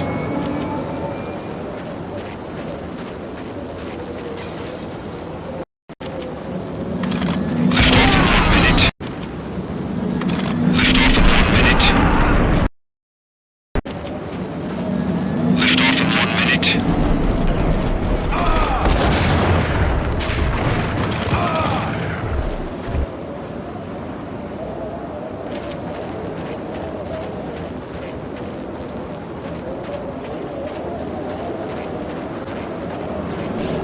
Lift off in 45 seconds.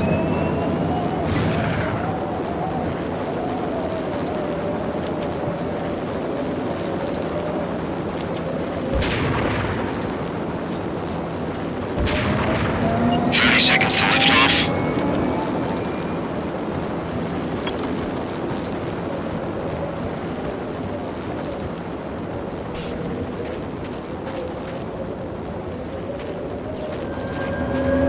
Seconds to lift off.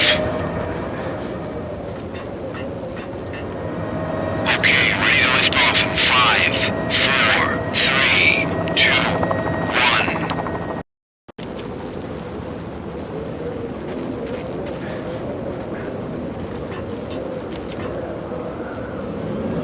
Lift off in 45 seconds.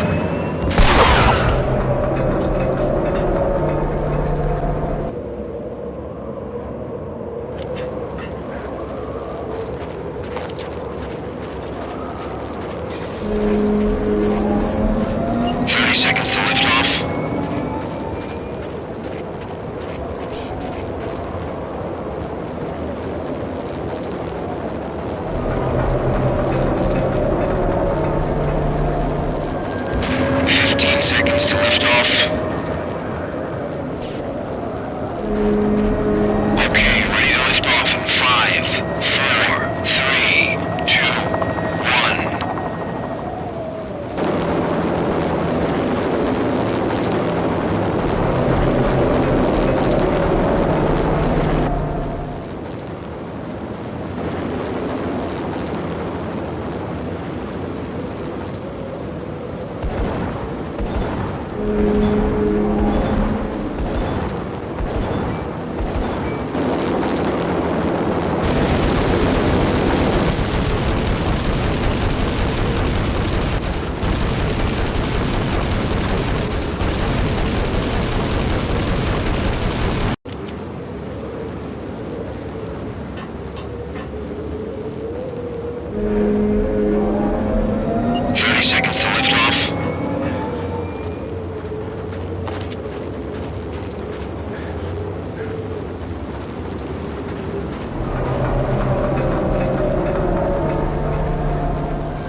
Seconds to lift off. Okay, ready to lift off in 5, 4.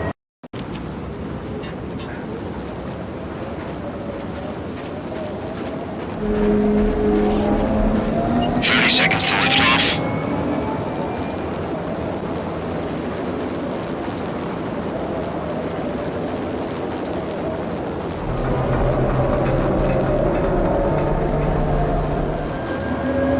Seconds to lift off. Okay, ready to lift off in 5, 4, 3, 2, 1.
They were all dead.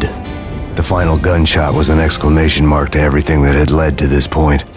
I released my finger from the trigger. And then it was all over. The storm seemed to lose its frenzy. The ragged clouds gave way to the stars above. Max Payne, this is Deputy Chief Jim Bravura from the NYPD. We've got the building surrounded. Throw down your weapons and lie down with your hands behind your head. A bit closer to heaven.